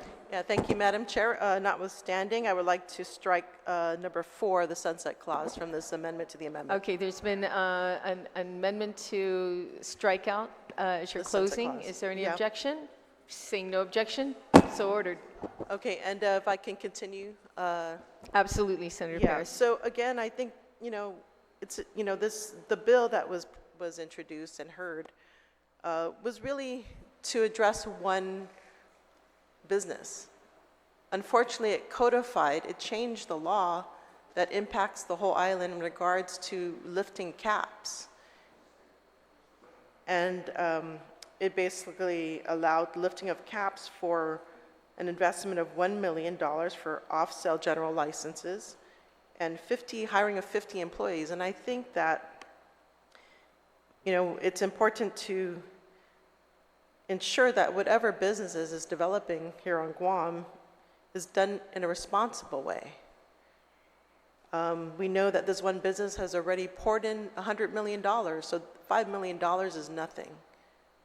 And their intent was to hire more than 50 employees. I think 150 also, compared to the magnitude of this business, they're definitely going to hire that amount, if not more. So, I think it's important as a community. These are policy decisions that have to be made in the interest of the public and not special interest for one business. That's what this law, the bill does, and this amendment does. It actually promotes special interest at all cost. And I say we need to protect the community's interest. These elements to protect the community, I believe the business, considering their testimony, they seem amenable to supporting the community. And I think it's only fair that if a business wants to set up here, to require that they look after the community, especially when we're looking at large investments. We've seen many times over these huge companies come into communities, promising so much. But what we see happen more often is that the community doesn't benefit to the extent that they were promised.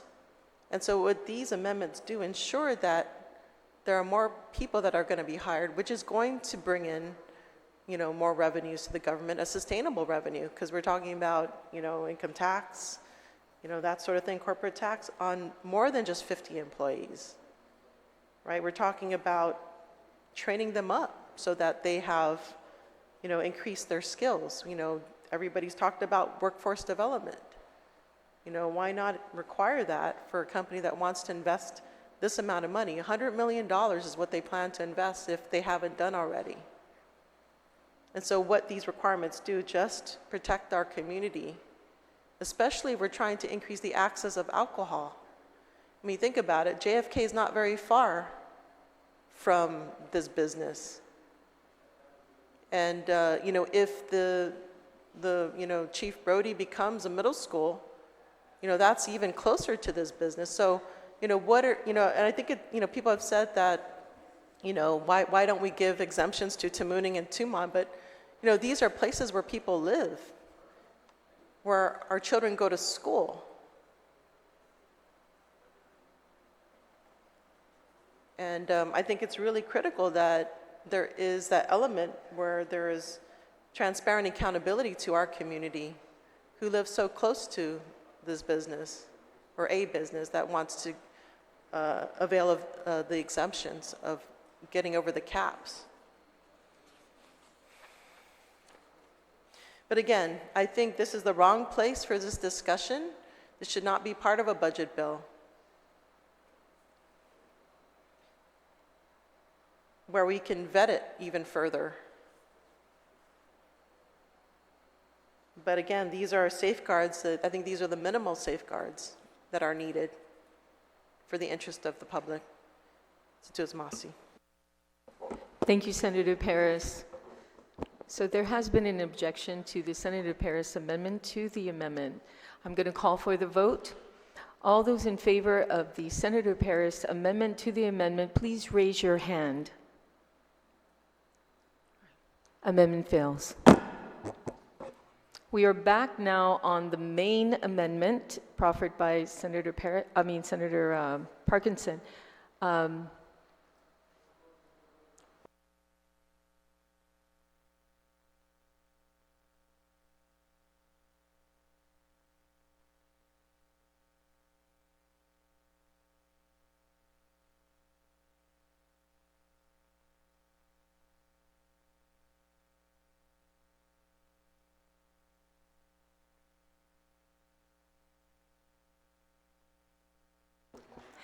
Thank you. We clarified that, Senator Duenas. You are recognized, sir. Madam Chair. And I certainly understand once again, and I wanted to take this time to say absolutely, yeah, living by the sword, sometimes the sword will tatsak you a little bit. That's true. But I've supported, and there are exceptions to every rule. As a matter of fact, in the last budget cycle, I supported my good friend Senator Brown's amendment because there was a hostage taking to her bill.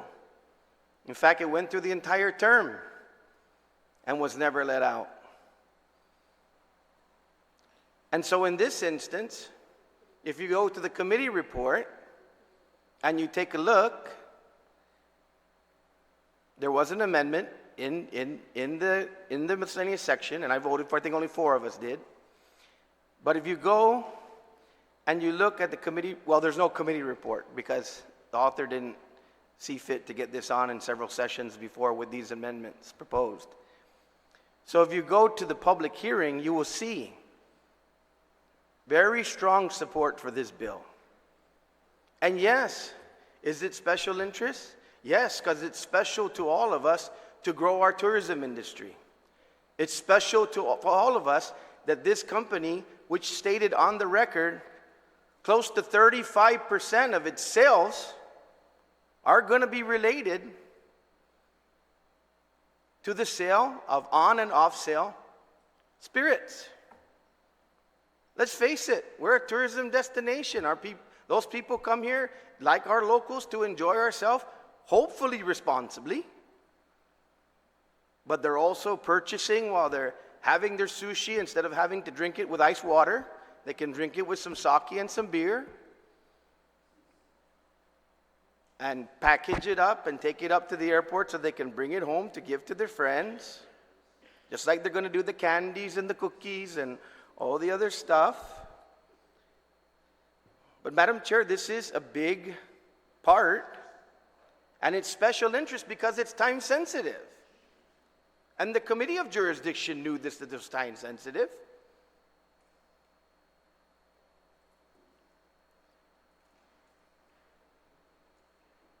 That's in the public hearing, if you go and watch the tape. If you look at those that came to testify, companies who, of course, they have a special interest because they sell liquor, but they've talked about exactly what the author of the bill talked about, how antiquated our licensure issues are, because they're designed to safeguard and are still designed to safeguard our community. But they were done a long time ago. And even if you go to the committee report, you'll see where some of those said, yes, if you want to put this maybe for some southern jurisdictions and increase, yeah, some of these amendments are great. And can be done subsequent to, but special interest, yes. And let me be clear, I didn't say this is going to be the Santa of all Santas. I said it is going to support all the Santas that have happened in this budget. So I want to make sure my point is clear. In order to pay for all the gifts that Santa's giving, we have to have a funding source. So the ability to allow this business to be viable, to be able to sell and bring in revenue that they're going to pay taxes on, that they testified was up to 35% of their business model, can be realized.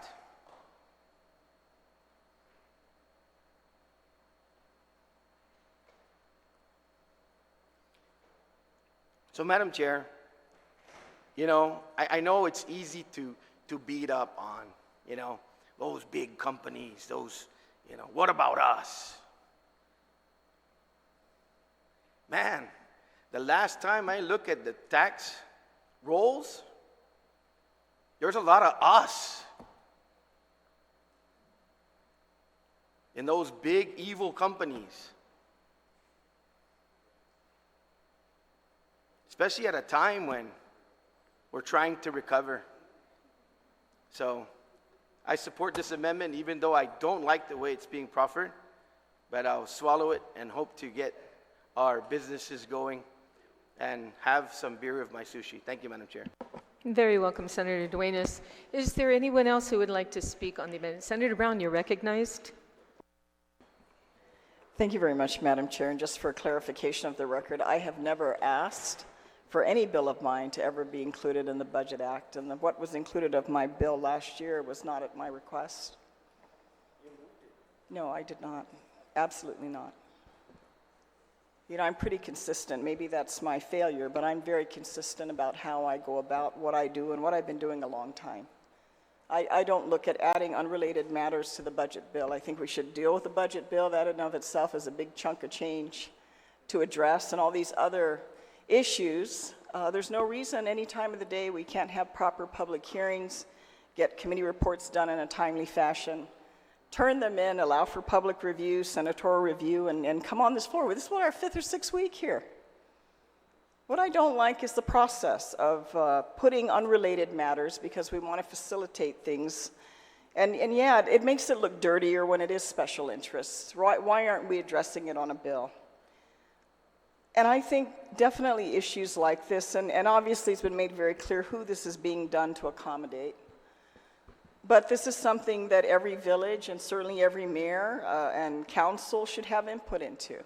Because I'm sure you're not going to want that bar next to your house when you get right down to it. These are challenging issues. There's a lot of things we can do to develop the economy and a lot of things that aren't all that nice for our community to make money. We can open the doors wide open. There's many before us that have tried.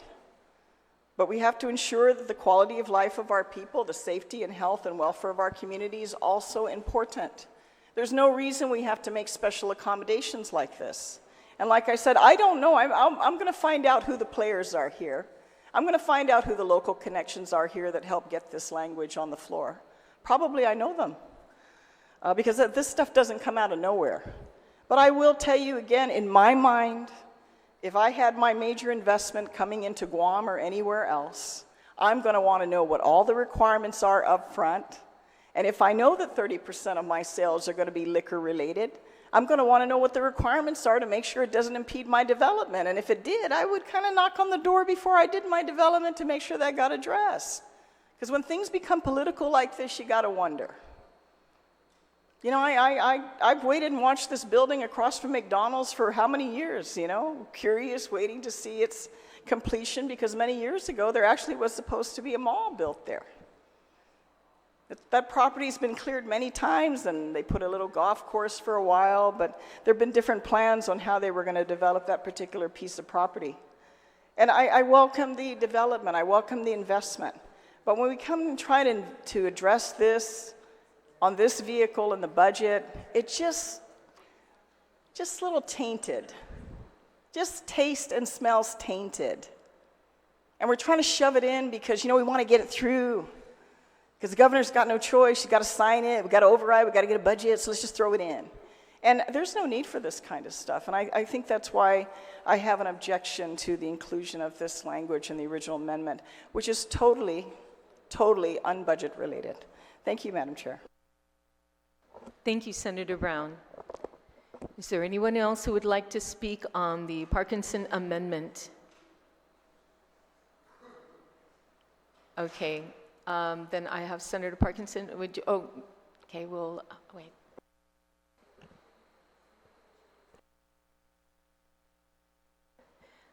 Okay, that being said, Senator Parkinson, would you like to close? Yes, ma'am. Well, many previous speakers have said that they don't like this being in the budget process. Frankly, I don't like it being in the budget process either. But we had to do it this way because of the delay in the committee. Again, I want to reiterate, this bill was introduced in January. There was a public hearing in April. I offered to help in July and got no response. When there's no response, no collaboration, no indication of what their objections to the original bill were, this is what we get. The fact that this bill affects Don Don Donkey is not a surprise. If you remember the public hearing, they came down to the public hearing and opened themselves up to questions by the senators. Maybe some people forgot, but I paid attention. There was no testimony against it. There have been months to discuss this bill. The committee could have called a roundtable or any number of things to move things forward. 5 months to ask questions of DRT? I don't know, but for whatever reason, it looks like the committee chose not to move it forward. I have heard every bill referred to my committee. I do not obstruct or obfuscate.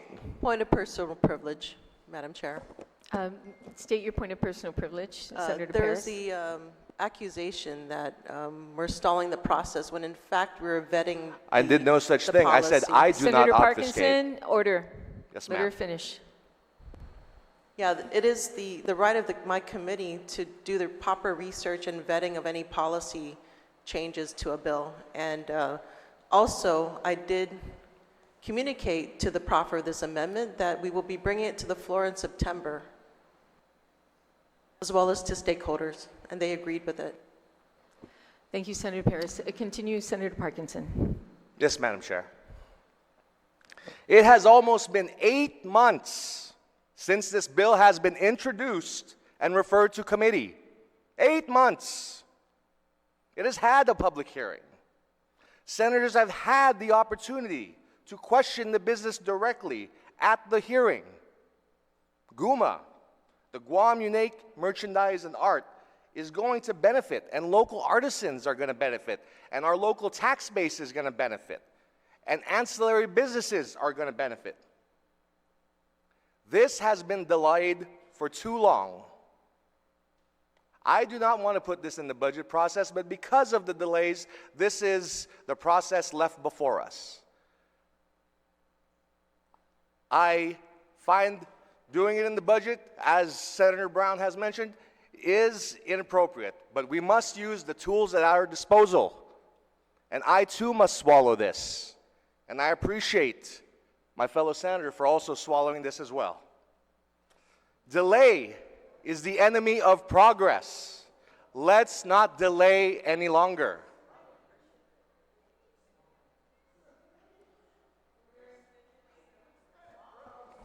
Order.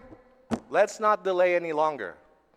I ask my colleagues to support me in this amendment so that we could not just remove regulations, but we can show and send a clear message to anybody that wants to invest in our island millions of dollars that we will welcome them and that we are open for business. With that, Madam Chair, I thank you for the time. Thank you, Senator Parkinson. That being said, everyone spoke. Is there an objection? There is an objection. So I will do the count. All those in favor of the amendment, the Parkinson amendment, please raise your hand. 1, 2, 3, 4, 5. 1, 2, 3, 4, 5, 6, 7, 8. Amendment passes. Okay, the next amendment we have is Speaker Chalahi. She has several amendments, so try and get through this as quick as we can. So Senator, or Speaker Chalahi, you are recognized.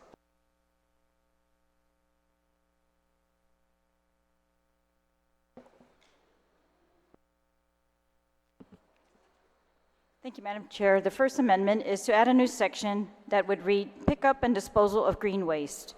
Notwithstanding any other provision of law, for fiscal year 2024, the recycling revolving fund may also be used for pickup and disposal of green waste."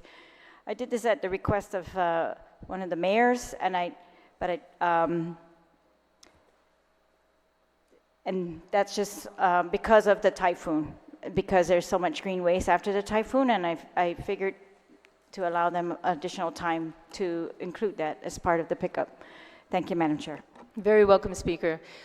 Is there anyone else who would like to speak on it? If none, are there any objection? Oh, there is someone. Okay, so Senator Kanata, I saw you first. Please, you're recognized. But I'll go ahead and yield to Senator Paris. Sir, you want to yield to Senator Paris first? Oh, okay then. Senator Paris, Kanata has yielded to you first. Thank you, Madam Chair. I rise in support of this amendment. I know that in the current law that was passed recently, it allows for zero waste initiatives, and this falls right in line. And I support the clarification to ensure that, green waste is diverted from our landfill. In fact, it is a resource that can be used for soil fertility, to help boost another important economy, which is our local farming community, which is natural, organic, and I rise in support. Thank you. Thank you, Senator Paris. Senator Kanata, you're recognized. I just want to clarify, isn't there an ongoing effort under the operation of the Army Corps Engineers? Is that a question to the author of the amendment?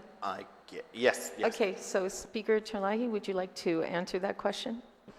I've read about that as well. I've also was part of, I asked the governor straight out what is going to happen with the waste. So after the typhoon, there were several plans that we heard about, including the Army Corps going around picking them up, including the debris sites that we were allowed to dispose, and including, they talked about, but I haven't seen yet, burners that were going to burn some of this green waste, compost some of this green waste and other things. Just to ensure that, because we're getting longer and longer after the typhoon, that in case any of those plans have receded, that this will still allow the mayors, who really are going to be, I think, burdened with the all remaining waste or, issues in their villages, to have a source to take care of those things. Thank you, Speaker Terlahi. Does that answer your question, Senator Kanata? To an extent. I'm just a little bit cautious with this amendment due to the fact that we might also have more illegal dumping on the easements. We've already had Army Corps engineers route themselves to certain villages. I know that it is an ongoing effort. Unfortunately, it is taking quite some time to, collect all the debris from the typhoon. But I just rise in caution. I just want to be cautioning this measure, because I don't want to see illegal dumping from a village site that's already been cleared and, taken care of. By putting this amendment, we might be also, getting more illegal dumping on the side. Although we only wanted to do the white goods recycling effort, we might have more illegal dumping, because just like Dedido, they already got cleared, and then illegal dumping is happening over. There's still certain areas that need to be cleared, but once the place was cleared, apparently people thought that go dump and dump again and dump again and dump again, because the mayor's office is going to pick it up. So I just want to caution the body and the author of this amendment. But I commend the reason, and I hope whichever mayor needs it gets it. Thank you, Senator Kanata. Is there anyone else? If there's no one else, is there any objection? No objection, so ordered. Next amendment. Speaker Terlahi, you're recognized. Thank you, Madam Chair and colleagues. All right, so this amendment is to change our typhoon law. After Typhoon Mawar, we passed an emergency measure that allowed the emergency expenditure of funds, and this is going to, we're now several months, sorry. Speaker, can you actually read the title so everyone knows you're on, what amendment you're on? Thank you.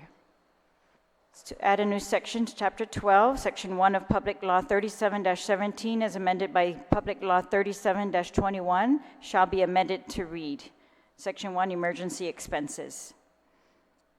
So this will amend the current typhoon emergency law that authorized $50 million from the general fund for emergency response. I'm going to amend that so that it will now read, I Magaʹhågan Guåhan is authorized to transfer instead of to utilize up to $50 million from the, and I'm changing general fund to rainy day fund for emergency response.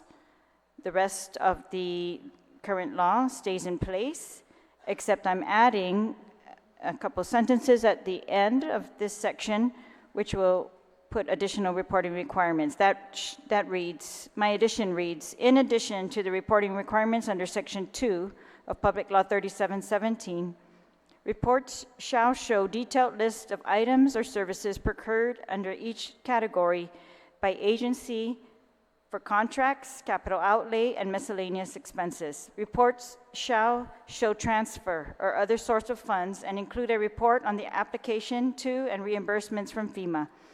All reimbursements from FEMA for Typhoon Mawar expenses are subject to legislative appropriations. All right, so first as to the funding source, we've heard from their most recent typhoon expenditure reports that at that time they had only spent $5.9 million, but they had set aside to spend $20 million from GDOE, $3.1 million from debt service savings for food commodities, and $4.95 FEMA reimbursements for COVID quarantine facilities. So that's about $27 million that they are setting aside, but only 5.9 that they had expended. So I think that they have not seemed to have exceeded any of that amount at this time because they have not notified us of any other changes in regards to taking money from other places for this fund. So I think that we are safe to change the source from the general fund to the rainy day fund, which we heard, and we talked about the rainy day fund a lot. And so we heard in previous testimony, we were not exactly sure, but we could estimate based on our previous appropriation bills that there may be $15 million from fiscal year 2022 and $15 million or $14 million from fiscal year 2023, which we are ending, which to our knowledge, the rainy day fund has not yet been tapped. And I think this is an appropriate use of the rainy day fund, of course, for this typhoon emergency. And I think that the additional reporting requirements that I've put here are based on the report that we have seen. We can't tell from this report at all some of these things, such as capital outlay, which parts of it are for capital building projects or contracts, and the miscellaneous expenses are quite extensive, so I'm asking that those also be outlined or detailed a little bit for us. And of course, I want them to continue to show, they don't show it on their report. The reason we know their source of funds is because they were in here and we had to question them. So I'm just asking that just be reported on ongoing reports, so we will know exactly where, if anywhere else, they are getting their funds, and if they do tap the rainy day fund going forward, that we will be made aware of that, and we will know exactly how much. And that will help us, I think, to track the balance of that fund. So I ask my colleagues to support this. Thank you. Thank you, Speaker Chalahi. Would anybody like to be recognized on the Chalahi amendment? Anyone? Senator Brown, you're recognized. Thank you very much, Madam Chair. You know, I recognize and I very much like the reporting requirements that the Speaker is putting forth with regards to this amendment. One thing I have incredible reservation with is now using the rainy day fund, especially in this amount of $50 million. This whole idea of upfronting this kind of money is new to me, because I've been through many a day of typhoons on Guam in the legislature. And we normally, what happens and what has happened after an emergency is we convene, here. You know, sometimes there used to be a little generator out there that kept the microphones and the lights running, but we would authorize at that time the emergency funding that was needed to respond to a typhoon, including the 1993 earthquake. So to put this already knowing that we've had, at least certainly many of us have expressed concerns in the last few years about this current administration's ability to properly and very, transparently report to not just us, but the people, how they're spending so much, hundreds of millions of dollars of the people's money. The governor's often told us that, she gets to decide how this money gets spent, but really the money's being given to our people. We're just caretakers for a time. But we should be responsible, especially when sometimes you look at the list and you're like, hey, look at the connection to the connection to the connection.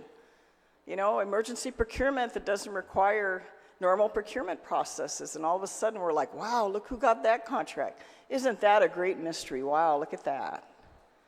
But I have reservation with the rainy day fund. I do not want to open the door for this governor or any governor. I like the balance of power. I don't like leaving a full door open when we've already had so much reservation expressed about how this money's getting spent. So on that basis, I'm going to object to this because I don't think to begin with we need to approve $50 million to respond to any emergency. I think we've always put additional seed money available until the federal money takes over, and that to me is a more responsible way. There's nothing to keep this legislature convening any day of the week. Pangsangwa, when my home was in 2 feet of water in Pago Bay, and my senatorial office was totaled, I still came to session to vote on emergency measures so that we could respond to the needs of our people after such a devastating typhoon. There's no reason the legislature can't convene to properly address and ensure responsible expenditure, be it an emergency or not, of the people's money. Thank you, Madam Chair, for the opportunity to comment on this amendment. You're very welcome, Senator Brown. Is there anyone else who would like to speak on the Terlahi amendment? Senator Barnett, you're recognized. Thank you. I'd like to ask the author a question, if she would yield. Absolutely. Senator, go ahead and ask your question. Thank you. Or wait, Speaker, would you yield to a question? Okay, ask I your just want to question know first. Sorry. what happens to the $20 million that was taken from GDOE if we move forward with this amendment, ma'am? Speaker Talai, are you willing to answer the question, please? Yes, and I welcome that question, actually, so it will help me make my point, and I hope. This is the whole reason to designate this rainy day fund, because when we had designated the general fund, the first thing they tapped was the Guam Department of Education's $20 million. So I want to make sure that that doesn't happen again, and that if there is a need to exceed what is currently in the that we will know what's in the rainy day fund, and if there's a need to exceed that, they will have to come back because there's no other funding source. And that I hope this gives them opportunity to actually return the $20 million.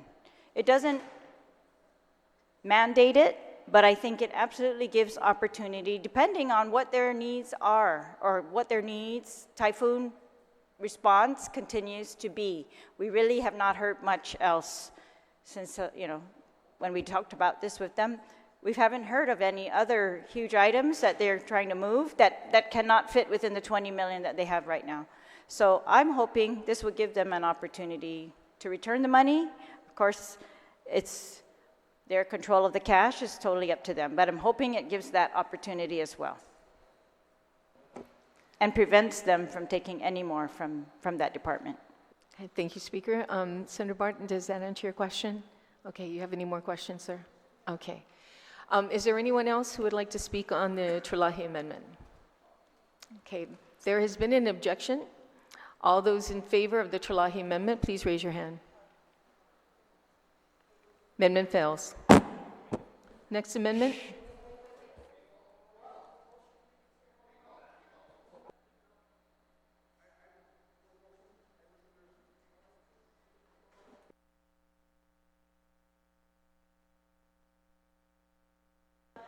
I move to reconsider, and I'd like to close on the amendment, Madam Chair.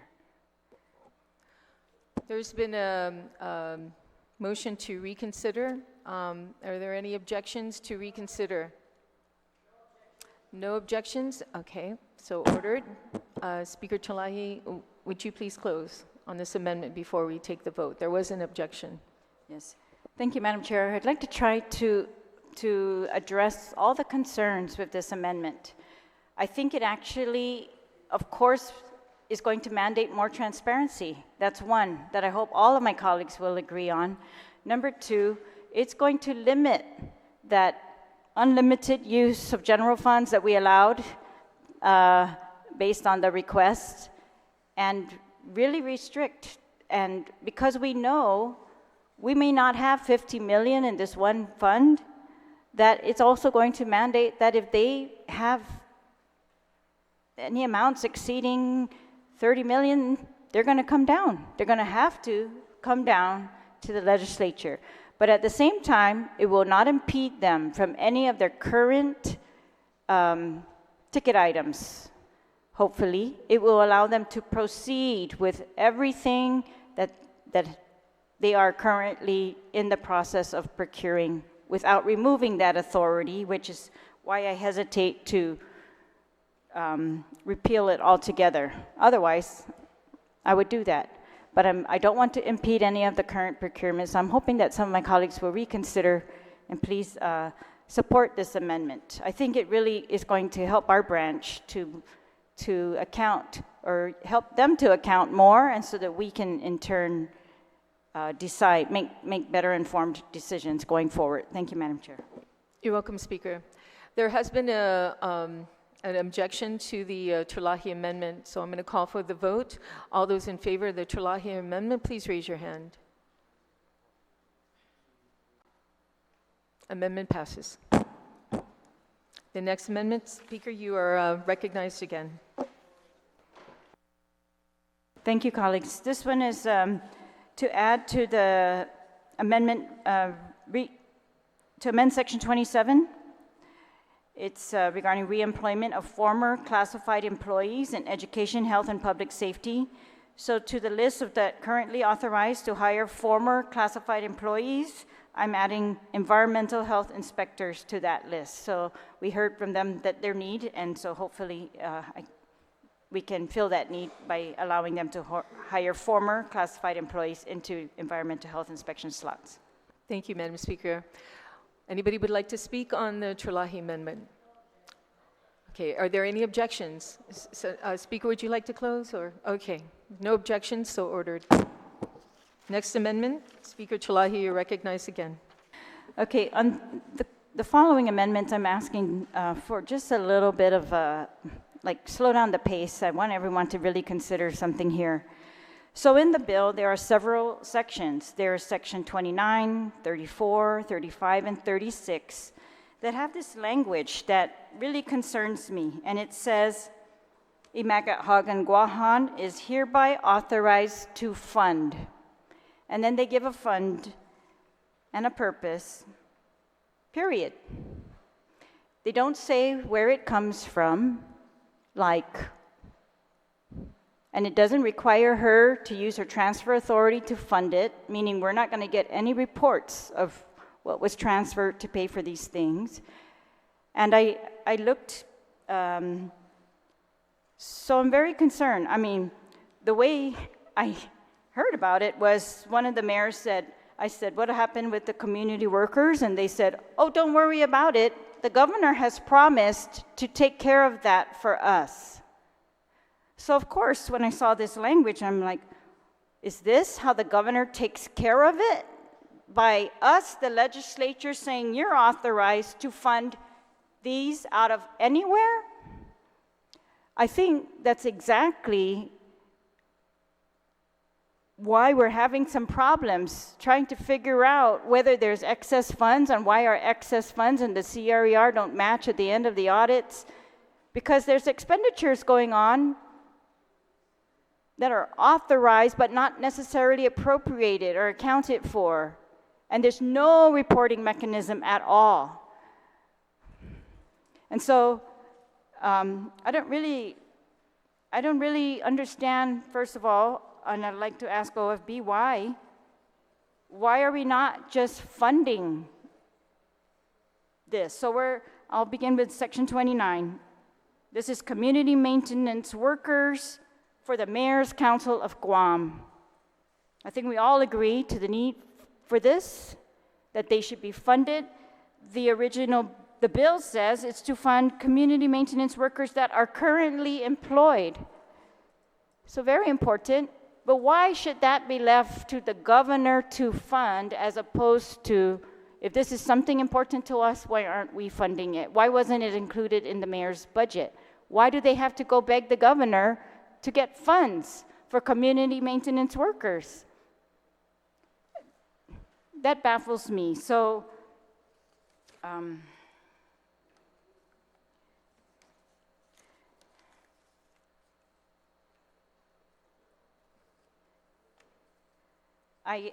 so my amendment on this, I'm trying very hard to figure out why we are doing this.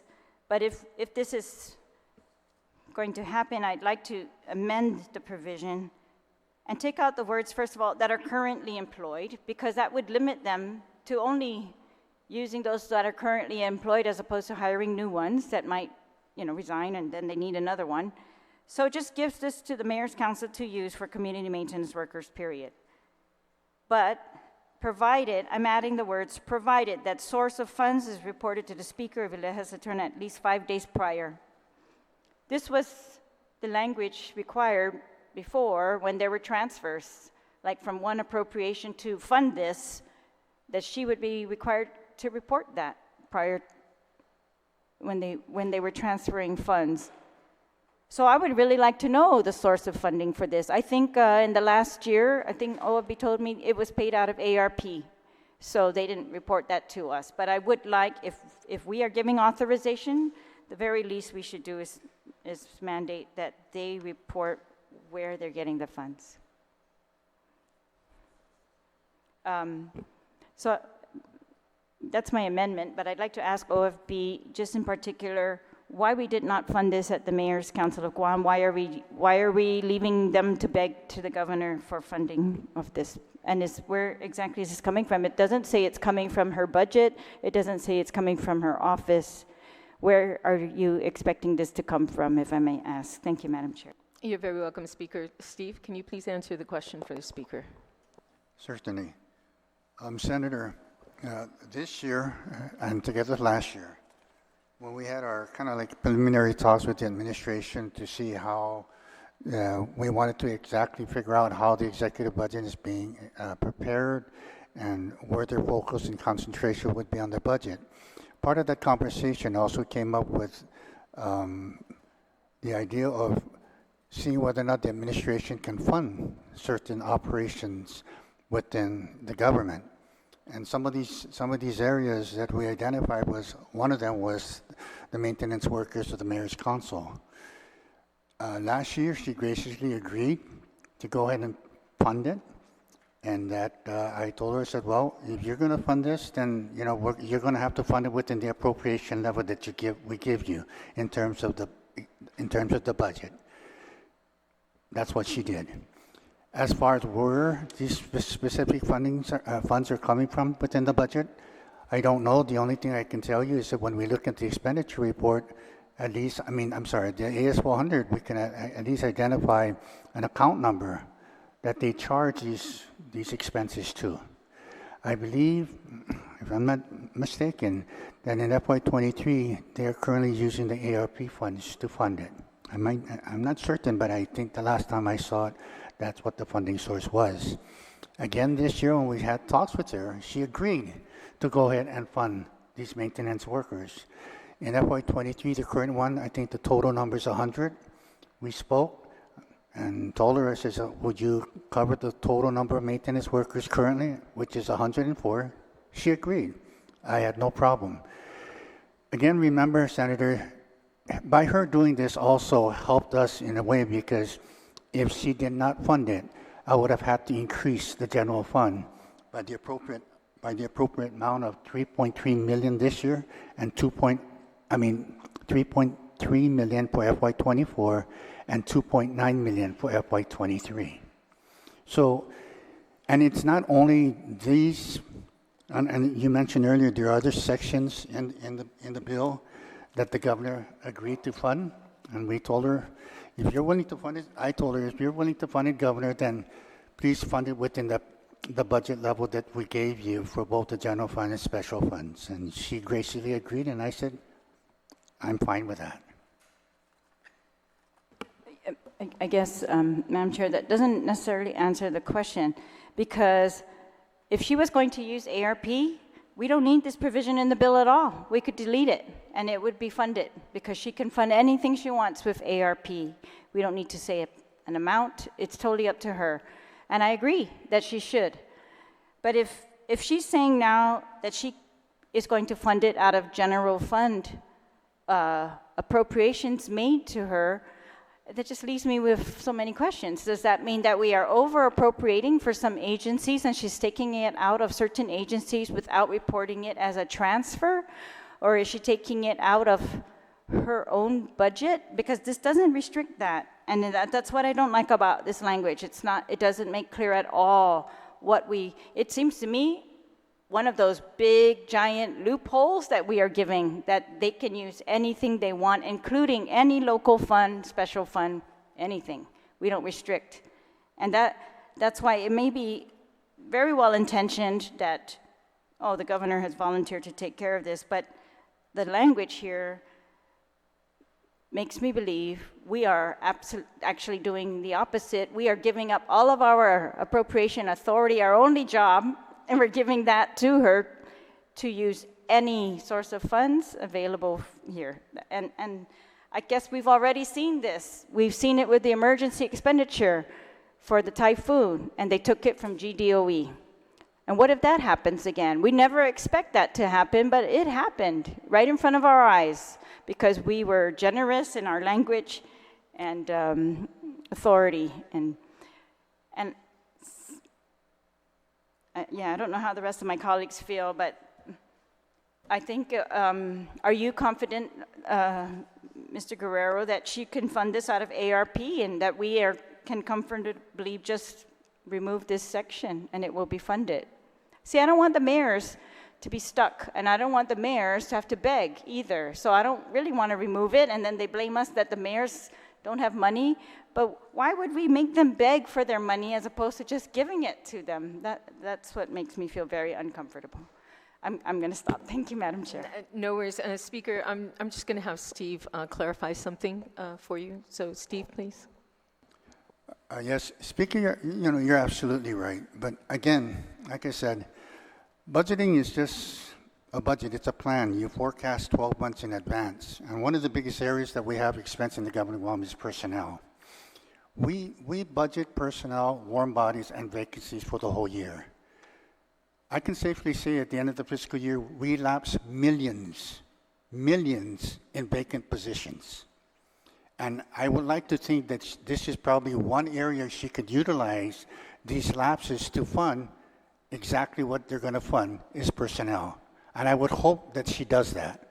But these are some of the options that the governor has to meet some of these obligations that maybe the legislature doesn't go ahead on. But if we can find a way to assure, and she has done it in the past, and there's no reason for me not to believe her, and you're right, if it's ARP money, we don't need to use it. We don't need to identify it in the budget.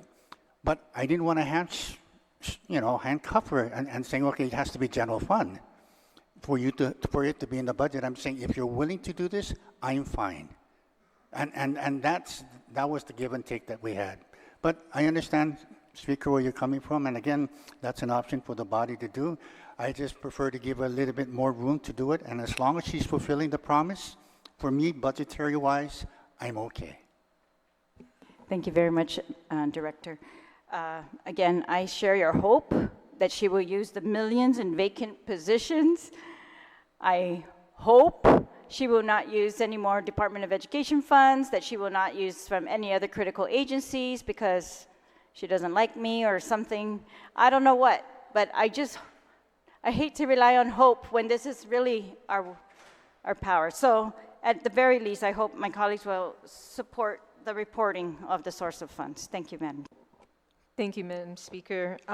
Would there anyone else would like to speak on the amendment? Senator Brown, you're recognized. Thank you very much, Madam Chair. You know, this has been a troubling issue, and I did ask this earlier in the budget, you know, and even last year, because, you know, let's not kid ourselves, guys. We're in the business of politics, and this is an interesting twist on that. You know, prior to the election for the governor to be the one to fund these positions,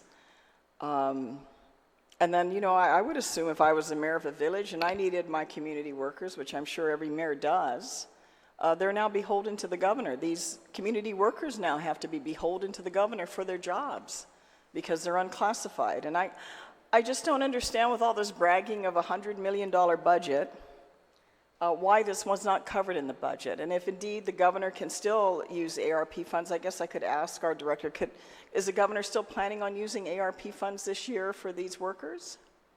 Steve? Senator, I'm not sure. She does have quite a sum of ARP money available to her to date. Whether or not she's going to use this as a fund source for those positions, I do not know. I just think to give this governor, any governor, this kind of latitude, you end up with what you end up with, like we did, you know, disappointingly to find out. Talk about how politics plays its game here and rears its ugly head. You know, the money being taken out of the money we appropriated to DOE.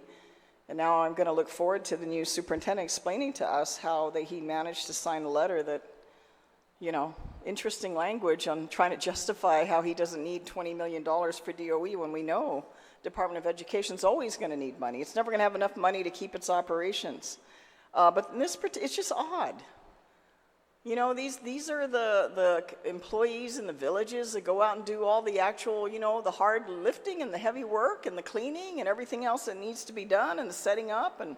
And they're left with this type of funding while we've been busy weeks on end in this budget appropriating to everything else under the sun.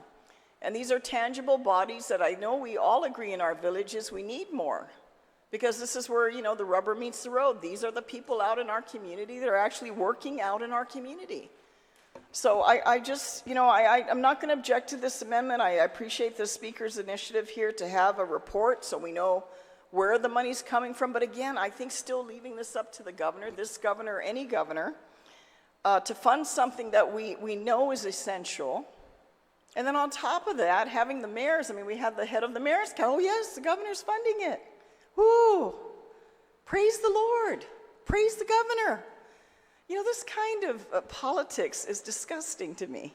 This kissing up nonsense. I've never, in the life of me, of all the years I've lived on Guam, of whatever Chamorro, the Chamorro blood that runs through I've never understood that, because that wasn't the family I was raised in. I know the governor.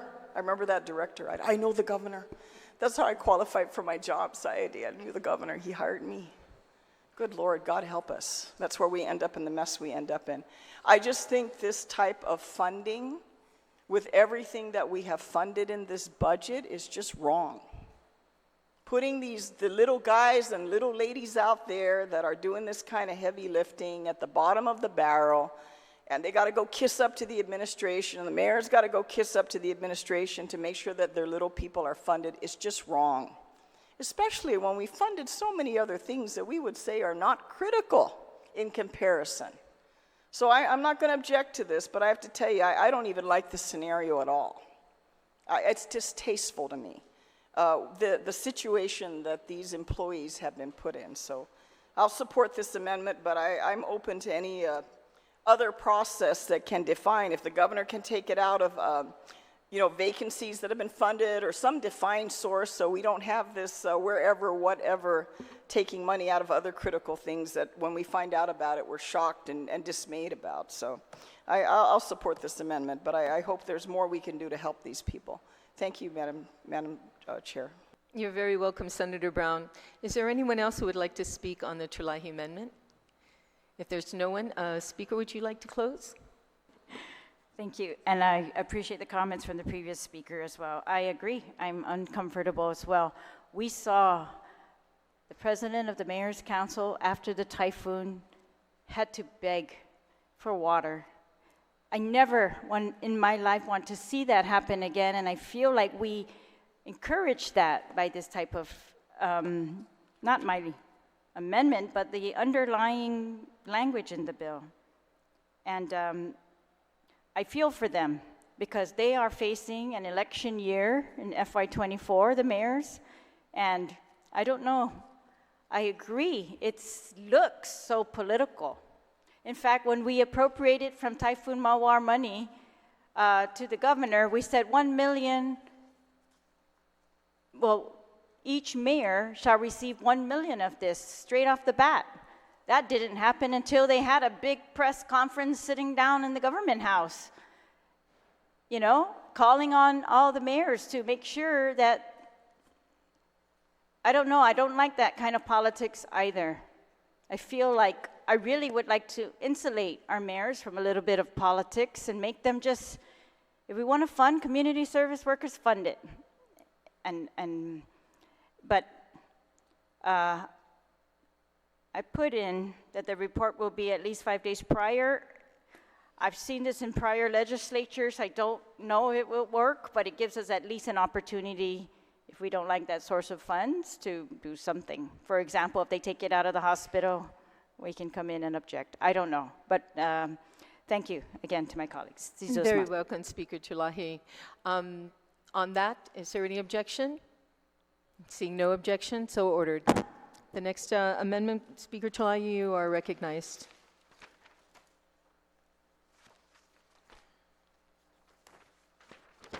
Thank you, Madam Chair. So this one, so the current language in the bill, this was the Committee on Appropriations, I guess, at the request of the Ancestral Lands Commission, not my request, I want to make that clear, has put a provision that they will be allowed to use not just the Apra Harbor, Polaris Point lease revenues, but also, this is the new part, the lease revenues from the AT&T lease for, well, it says it's going to be deposited into the Commission Survey, Infrastructure, and Development Fund. So what I'm trying to do by my amendment to this provision is to not make that a permanent codification. I think if we're going to allow them use of the AT&T lease proceeds, that should definitely have its own public hearing as a permanent funding source, because what it does is it removes that fund from the land bank and puts it into a fund to spend for surveys, infrastructures, and development. So for FY24, so my language would be remove the codification part so that this is only applicable for fiscal year 2024, that the fund shall receive the proceeds, this survey, infrastructure, and development fund shall receive the proceeds of the half of the AT&T lease as well, so that's the new part, and that notwithstanding any other law or provision of this act, the Ancestral Lands Commission SID fund shall not be used for any other purpose except as provided by Title 21 GCA 80104H3, which is the Survey, Infrastructure, and Development Fund. So this is hopefully not for personnel, but to get the surveys done and get the infrastructure that is needed so that they can develop these properties, lease them out, get the revenue, and fill that land bank up with proceeds. Thank you, Mr. Chair. Thank you, Madam Speaker. Does anybody want to speak to this? If not, are there any objection to this amendment? There being none, amendment passes. Ma'am, your next. Thank you to my colleagues. All right, so this is another one of those provisions that I talked about earlier. This is section 36. This is regarding the Fishermen's Co-op. The language of the bill currently says again, I Magaʹhågan Guåhan is hereby authorized to fund $200,000 to the Fishermen's Co-op. So we did this before, and then we heard from the Fishermen's Co-op that they did not receive their money. And the whole it took forever. They had to keep meeting and meeting and meeting because the language said they're authorized to fund, but it was not an outright appropriation. So I am going to change this one because this is for this temporary facility to operate during fiscal year 2024, I think it could use our help. So this is to actually appropriate from the audited fiscal year 2022 excess general fund revenues. Thank you, Madam Chair. Thank you, Speaker Chalahi. Anyone else who'd like to speak? Senator Duenas, you are recognized. Sijus Masi, Madam Chair, and I do support the amendment as well. After Typhoon Mawar, when we put language in the 50 million to also discuss farmers and fishermen and the co-op, you know, I did after that help facilitate working with the front office on getting money moving, and you see a lot of that productivity now. It's really coming along. I think they're about at least 75% on all removal. They've got their fence up of all removal of all the damaged properties. I think they're almost done with demolition of the old co-op, and the new one, I believe, is easily at 75, maybe more percent, and you're just about on the heels of getting the operation on the new facility. So they certainly do need the help to finish that job and should be on their feet very shortly in terms of generating revenue again, and the fishermen also who have the ability to once again sell the fish. Right now the co-op has no capabilities or minimum capabilities of storage until they actually are underway with their new freezer and everything operational, so that, you know, even some fishermen now, they're resorting to, of course, maybe individual sales between, you know, other mechanisms, maybe markets and the like, family. But if you go out right now and you load up, you know, you're not able to come back and remit that to the co-op so that they could handle the fish and sell fresh fish to the people. So I support this, and it just reinforces what was intended last time, and the money has moved. But yeah, there was a lot of you know, procedures put in place, but you know, Manny and his team were willing to do it, and I think now they really got an operational agreement whereby, you know, they're giving them all the progress reports on the expenditures and everything that's going on, and how they use the resources, you know, strictly for the contractor that they have now doing the cleanup, almost done, and also the contractor that's preparing the new facility. So hopefully we can get favorable consideration on this. Sijus Masi, Madam Chair.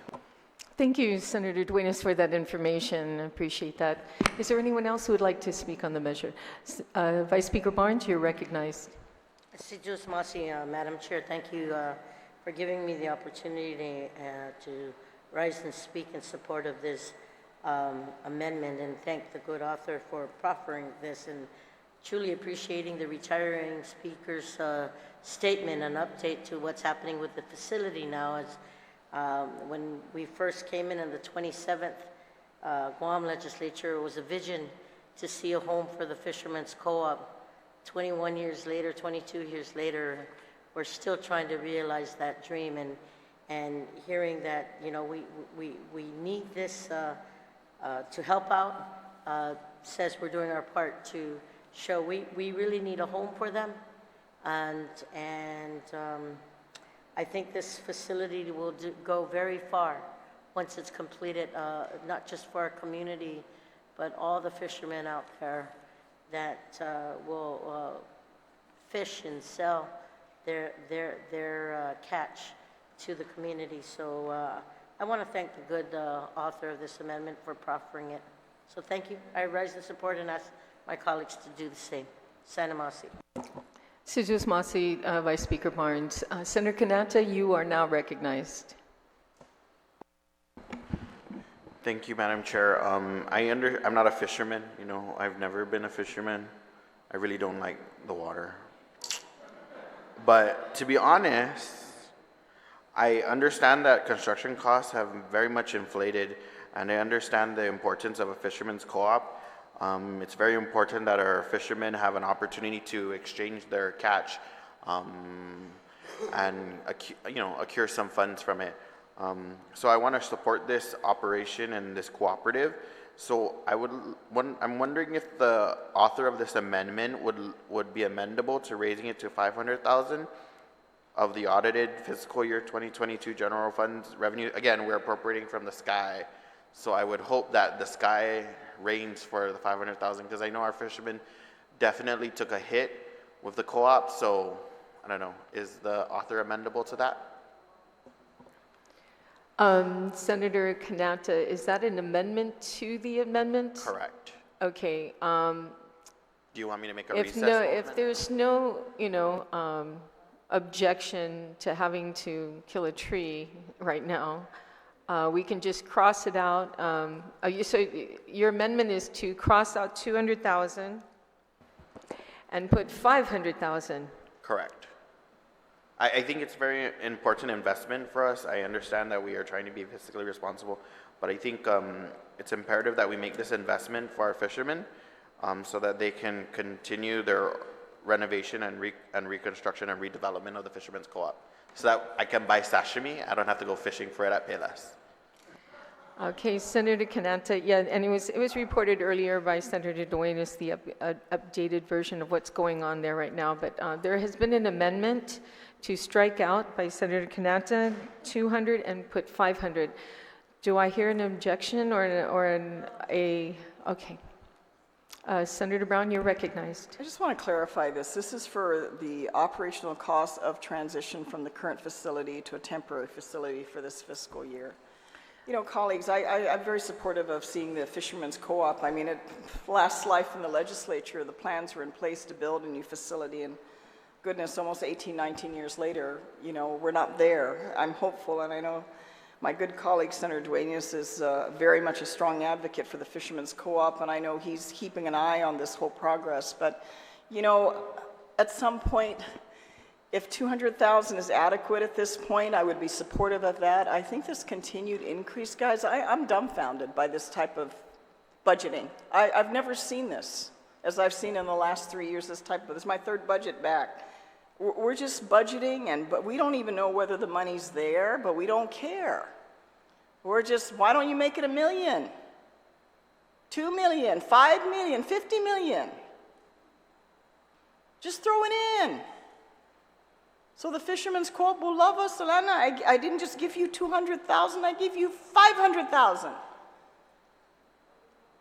The casualness with which we appropriate here, I'll tell you, if this money was coming out of anybody's pocket here in bank account, yeah, I'd like to see how much money gets put on the table. But we have no reservation, be it this appropriation or any others moving forward. Normally what you do is you take out of existing appropriations in the general fund, and that's how you fund it. You cut something else. You just don't keep adding, because I'm really going to want to see the audits here. Because a lot of this stuff is going to be a lot of false promise if the money ain't there, and the odds are fairly good. Money ain't falling from the sky, people. I'm bothered by the fact, and I'm not the, yes, I'm the vice chair of health, but I'm bothered that the Guam Memorial Hospital owes vendors and that was just 3 weeks ago. I don't know what it is today. $22 million. $22 million while we're bragging about, we got 100 million more, 10 million more a month, unanticipated revenue. Look at us. When critical operations in this government are not getting paid, when basic health care, basic medicine, bandages, whatever it is that they need to operate up there is not being paid for, when our good colleague here, Senator Jesse, goes up there and gets to see all the wonderful mold in the facility that we're going to need to, that hasn't, did the head of the hospital relay that to us a few weeks ago? So colleagues, you want to keep your spending spree, please, the people of Guam are watching. Show them how fiscally responsible you are. I got no objection to the 200,000, Madam Chair, but to continue to add and add and add, and Lana, let me put my share. Let me put my patti in there. Just make sure I get taken care of. Make sure you support me. We are driving this government into the ground. And we can cover it all with all the, look at all the money we got. But look at all the obligations we have already put on the backs of our people. And they are going to be the ones at the short end of the stick. If you got a family member that needs medical care right now up there at our hospital, think about that. It may be us tomorrow. I think we need to grow up and get real serious about how we're addressing financing, because this to me is very bothersome. It's really bothersome with all the bragging going on when fundamental critical operations of this government are not being paid. And next is going to be all the other money you put on the table that you've handed out. When the short end comes up and the cash is not there. It's already happening now while we're sitting here, upteenth weeks dealing with this budget. So I have to, unfortunately, object to the amendment proposed by my junior colleague. Thank you very much, Madam Chair. Thank you, Senator Brown. Is there anybody else who would like to speak on the Kanata amendment, to the amendment? Okay, there has been an objection, so I'm going to call for the vote. This is... Senator Kanata, do you want to close? Okay, so there's been an objection. I'm calling for the vote. All those in favor of the Kanata amendment, please raise your hand.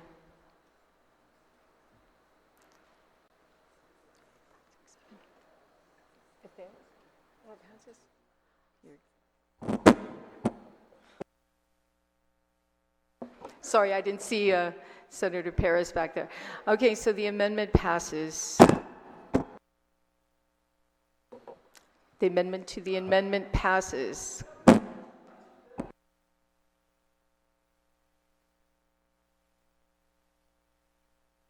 Okay, so now we're continuing on to the amendment as amended. Speaker Talaya, is there anybody else who would like to speak on that? Senator Barnett, you are recognized.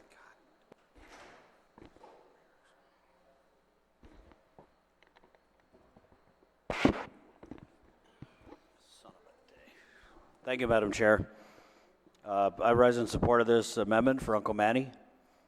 Can't wait for them to get up and running, because I was always stopping in there and catching whenever the fishermen would come back with their fresh catch of the salmon. Was always there to support Uncle Manny, and so I definitely want to do what we can as a body to support him. But I think it's a great amendment. What I believe is greater is what the author's doing is she's going in and cleaning up a lot of this wide open language that allows the administration to authorize to fund from God knows where. It reminds me of that saying, "Fool me once and fool me twice," and so. Although I just ask my colleagues to support this amendment, and also I want to commend the author's diligent work and kind of combing through this bill and finding all of this language that really, I believe, gives the governor too much authority and too much power, especially as we know the preparations are beginning for the big election coming up. So thank you, Madam Chair. Thank you, Senator Barnett. Is there anybody else who would like to speak to the amendment as amended? There's no one else. Speaker Talaya, would you like to close, please? That's okay. Okay, is there any objection to the amendment? There's been an objection. Oh, okay. You raised your hand, Senator Kanata.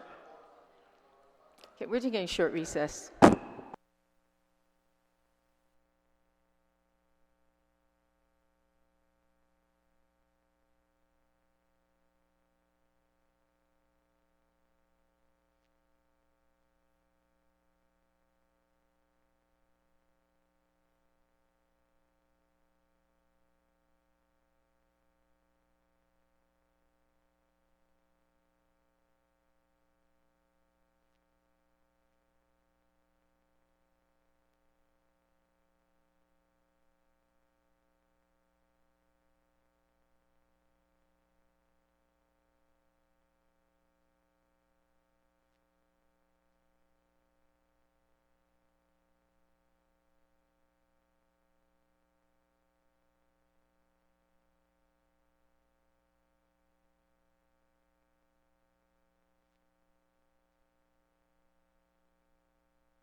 Okay, we're back from recess.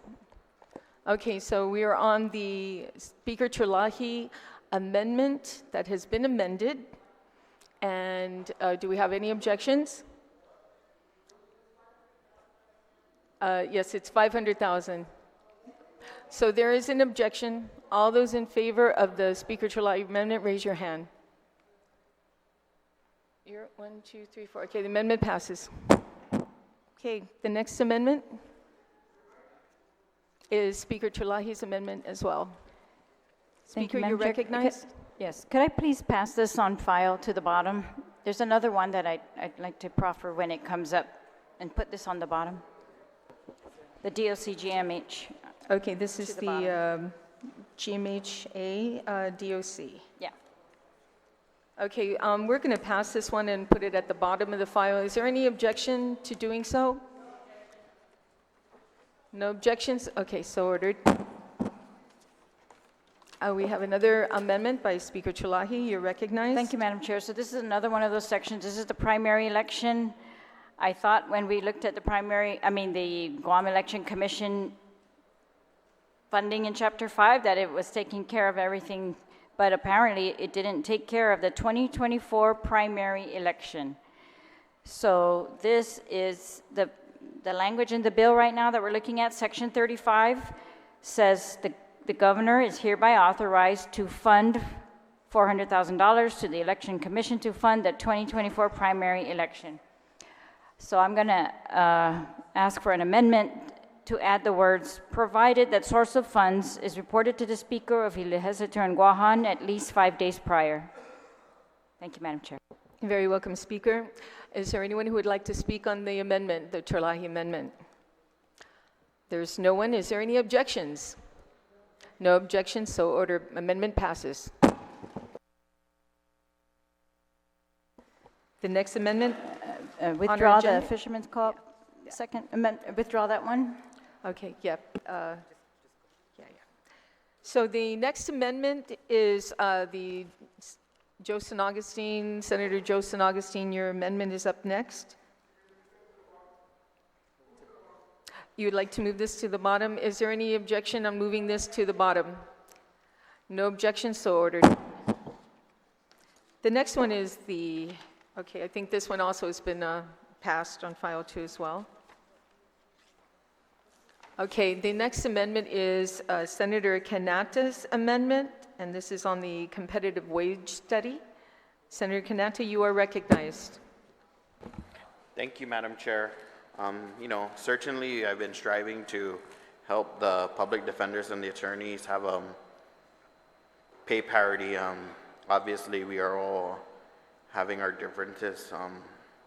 So with that being said, to add a new section to Section 32, Chapter 12 of the bill to read, Section 32, Competitive Wage Study, I Magaʹhågan, Guåhan is hereby authorized to spend such funds as necessary to procure services of a consulting expert on classification and compensation in public employment to conduct a study of the attorney pay plan.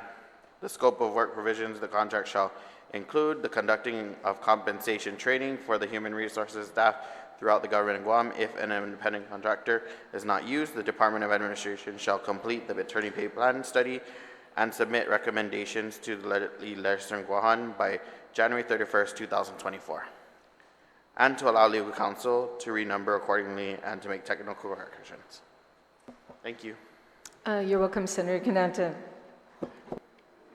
Would anybody like to speak on the Kanata amendment? Senator Brown, you are recognized. I just find it very interesting, Madam Chair. We're doing pay raises and we're giving X percent here and X, then we want to do a pay plan. Why? Why don't we just make it 22%, 50%, 100%? I just find this very interesting. We're throwing out arbitrary figures and approving it, and then we want to do a pay study. Is something before something behind something here? I mean, the cart before the horse or the carabao, or whichever the case may be, guys. I don't know. This kind of stuff, I'm beyond myself trying to figure this out. This budget is really interesting. Did we forget anybody else because we want to prioritize the attorneys? No offense to our one colleague here who's an attorney, or two, we have two of them here. But I just don't know, with all the other critical needs in our community right now, that we want to continue to add on and more studies and more pay raises when we know full well it's coming, colleagues. We are not going to be able to pay for this government, that this legislature, in what, 8 months? 7.5 months?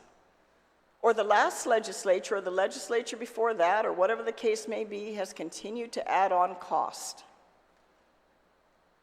You know, unless we have such a dire lack of, maybe we do have a dire lack of attorneys. I don't know.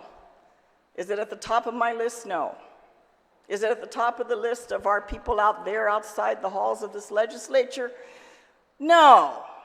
I have not had anybody come up to me, unless they're an attorney, or, you know, say, Senator, please prioritize more pay raises, and by all means, make sure you take care of our attorneys. I don't have anything against the attorneys, but colleagues, in all the reality of what we are dealing with, and maybe I'm the only one who has a different reality. Maybe I need to go smoke something, because I ain't smoking anything here. I'm seeing as clear as my contact lenses can make me see. And I just see we are heading into very rough waters financially. Unless we think Uncle Sam, who we love his money but hate him. We love him but we hate him. But we want his money. I don't know who's going to rescue all this incredible cost that we continue to add on our people's backs. I don't know who's going to do it. I don't know who's going to put all the money. Where's the cash? The cash shortfall, to me, as I look around, is already here. It's already here. We don't need to wait for 2024. If the governor, who's a nurse who campaigned on health care, is not paying off the $22 million owed to, and I have no connection to any vendors at GMH, if these big bills are not getting paid off now, when the money's falling from the sky,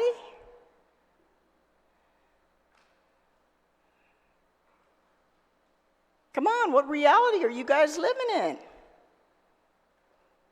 It's coming. And I hate to say, oh, we give it to you and then we take it away, because I've already run into people that, as a result of decisions we made, have had their hours cut or have lost their job. But who cares about them? They're the minority, right? Who cares? Maybe they don't even vote. But we are not making responsible financial decisions. And in the budget, we keep putting pay raise, pay raise, pay raise, we're going to get the vote. But what we're doing in terms of responsibility in this government financially is being irresponsible. Especially when we can't fund anything else. When we're not going to be able to fund all the other operational needs of this government, because all we've succeeded in doing is making this government more expensive to operate without the revenue stream, and Don Donkey ain't going to cover it. Not at the levels that we've added on to the cost of this government. And you tell me, when you run into our people out there, when you sit at your family gatherings, you tell me our people are saying, hey, Lania, man, the government really did this better. I feel safe in my community. I feel I got good health. Man, maybe I'm not going to move to Texas, so I get enough good health care here on Guam. You tell me those conversations. Have your people had that with you? You tell me what's better.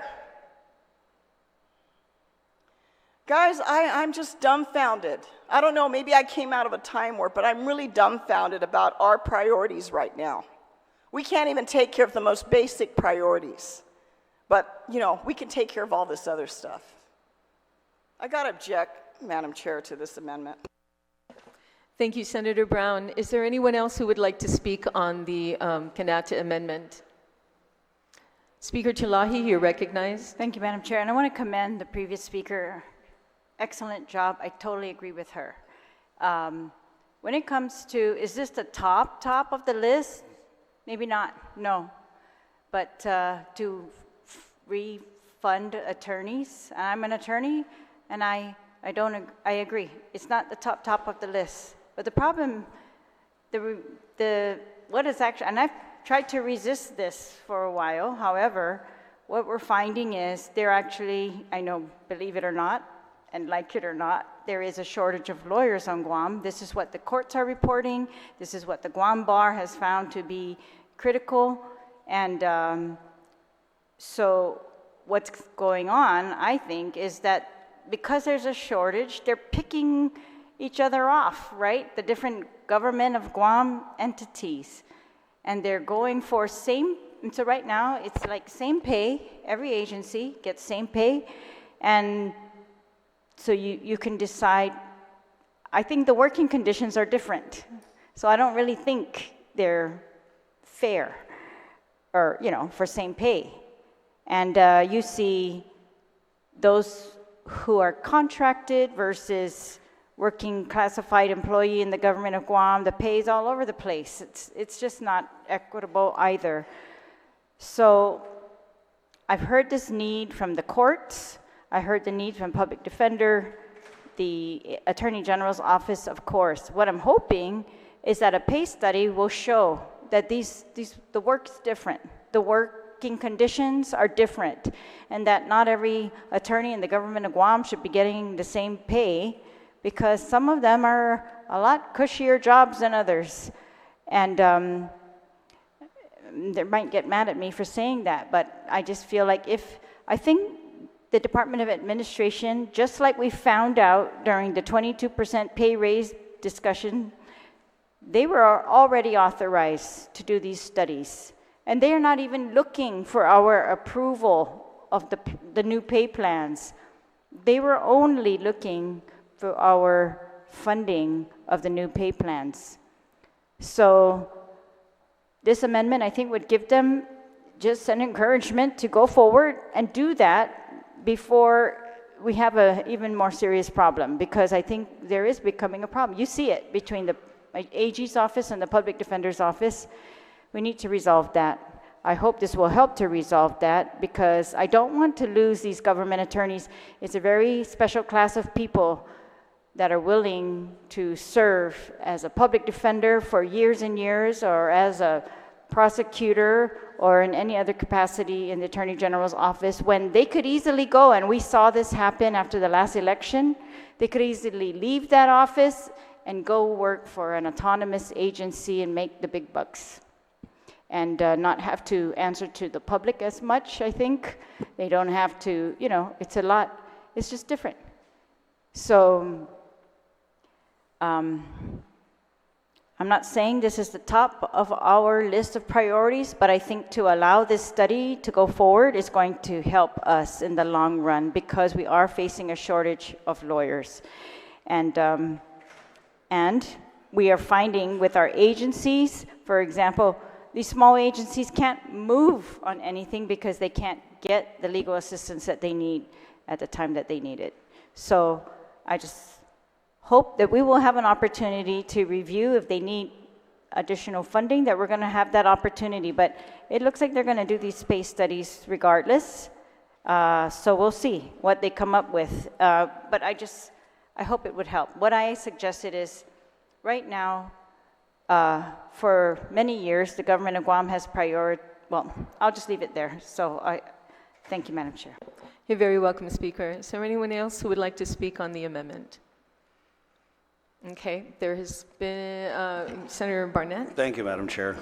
I agree with the last couple speakers, actually. Yeah, I don't think this is the number one priority, but it has become an issue in our government. And, you know, a day when we're given raises, but really what we're trying to do is pay people what they're worth, as difficult as it is under the circumstances of the budget and everything. So I support the study. I don't understand why we ask for, we try and give raises, they say do a study, then we try and do a study, you're going to get mad. So don't get mad, support the amendment. Thank you, Madam Chair. Thank you, Senator Barnett. Is there anyone else who would like to speak on the amendment? Senator Barnes, you're recognized, or Vice Speaker Barnes, I'm sorry. You're recognized. Thank you, Madam Chair. And I, too, agree with the previous speaker and note that as we look at literally trying to give a classification of attorneys to see what they're worth, and trying to just do the responsible thing, Madam Chair. I think this study is going to be needed. We looked at the races, we looked at what was being provided in the past for both government agencies of lawyers. We see the exodus going from one government entity to another and going into the private firms. I think that this competitive wage study is really important to finally put to rest where the classification on compensation should be. And I'm going to support this effort and ask my colleagues to support the same, is because we really, is it 6%? Is it 15%? Is it 22%?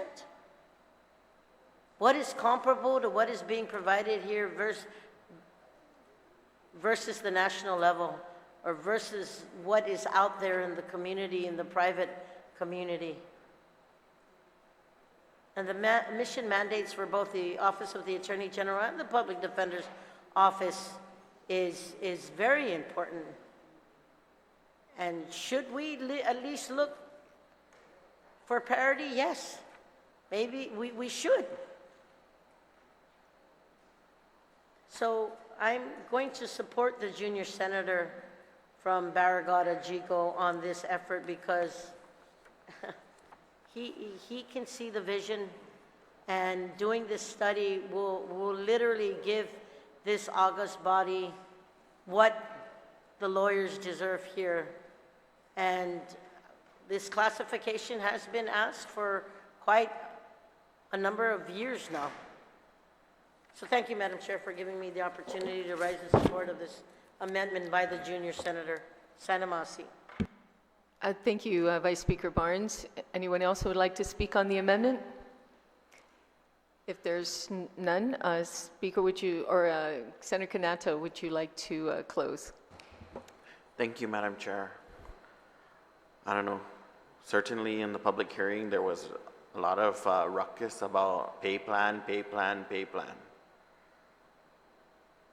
And we're here to vote on it. So all I'm asking is for my colleagues to vote for it. And if it dies, it dies. If it goes through, it goes through. But I'm just trying to fix a situation. Because constitutionally, people need lawyers. If you're under investigation for ethics, drugs, whatever, murder, you better have a good lawyer. And there's another situation coming soon. All the good lawyers either are checked out or on their way on checking out onto retirement. It's I don't know what else to say at this point. You know, it's a serious situation when lawyers who are older than me, like 4 times my age, champions, are saying, you know, Senator, why do you even care about the public defenders or attorneys? Because it's not about me. I'm just trying to find a solution and fix this gap or mend the gap. So all I'm asking is for my colleagues to vote on this amendment. If it passes, great. If it doesn't, oh well, the sky is falling. Or my colleague to my right said jump. Hopefully he's my attorney. Hopefully pro bono too. Yeah. So, you know, thank you, colleagues. I officially, I guess, earned the title of junior. So, Ambi, afafaisin si junior por favor, bote este na proponi ang insignia hamzu. Sa esta manajan todo izoku proponi. Taza mas sujos masi, Madam Chair. Sujus Masi, Senator Cananta Jr. Okay, so There has been an objection, so all those in favor of the Canacta amendment, please raise your hand. Amendment passes. We're going to take a short recess as we key up on AV, and then we'll come right back. Thank you.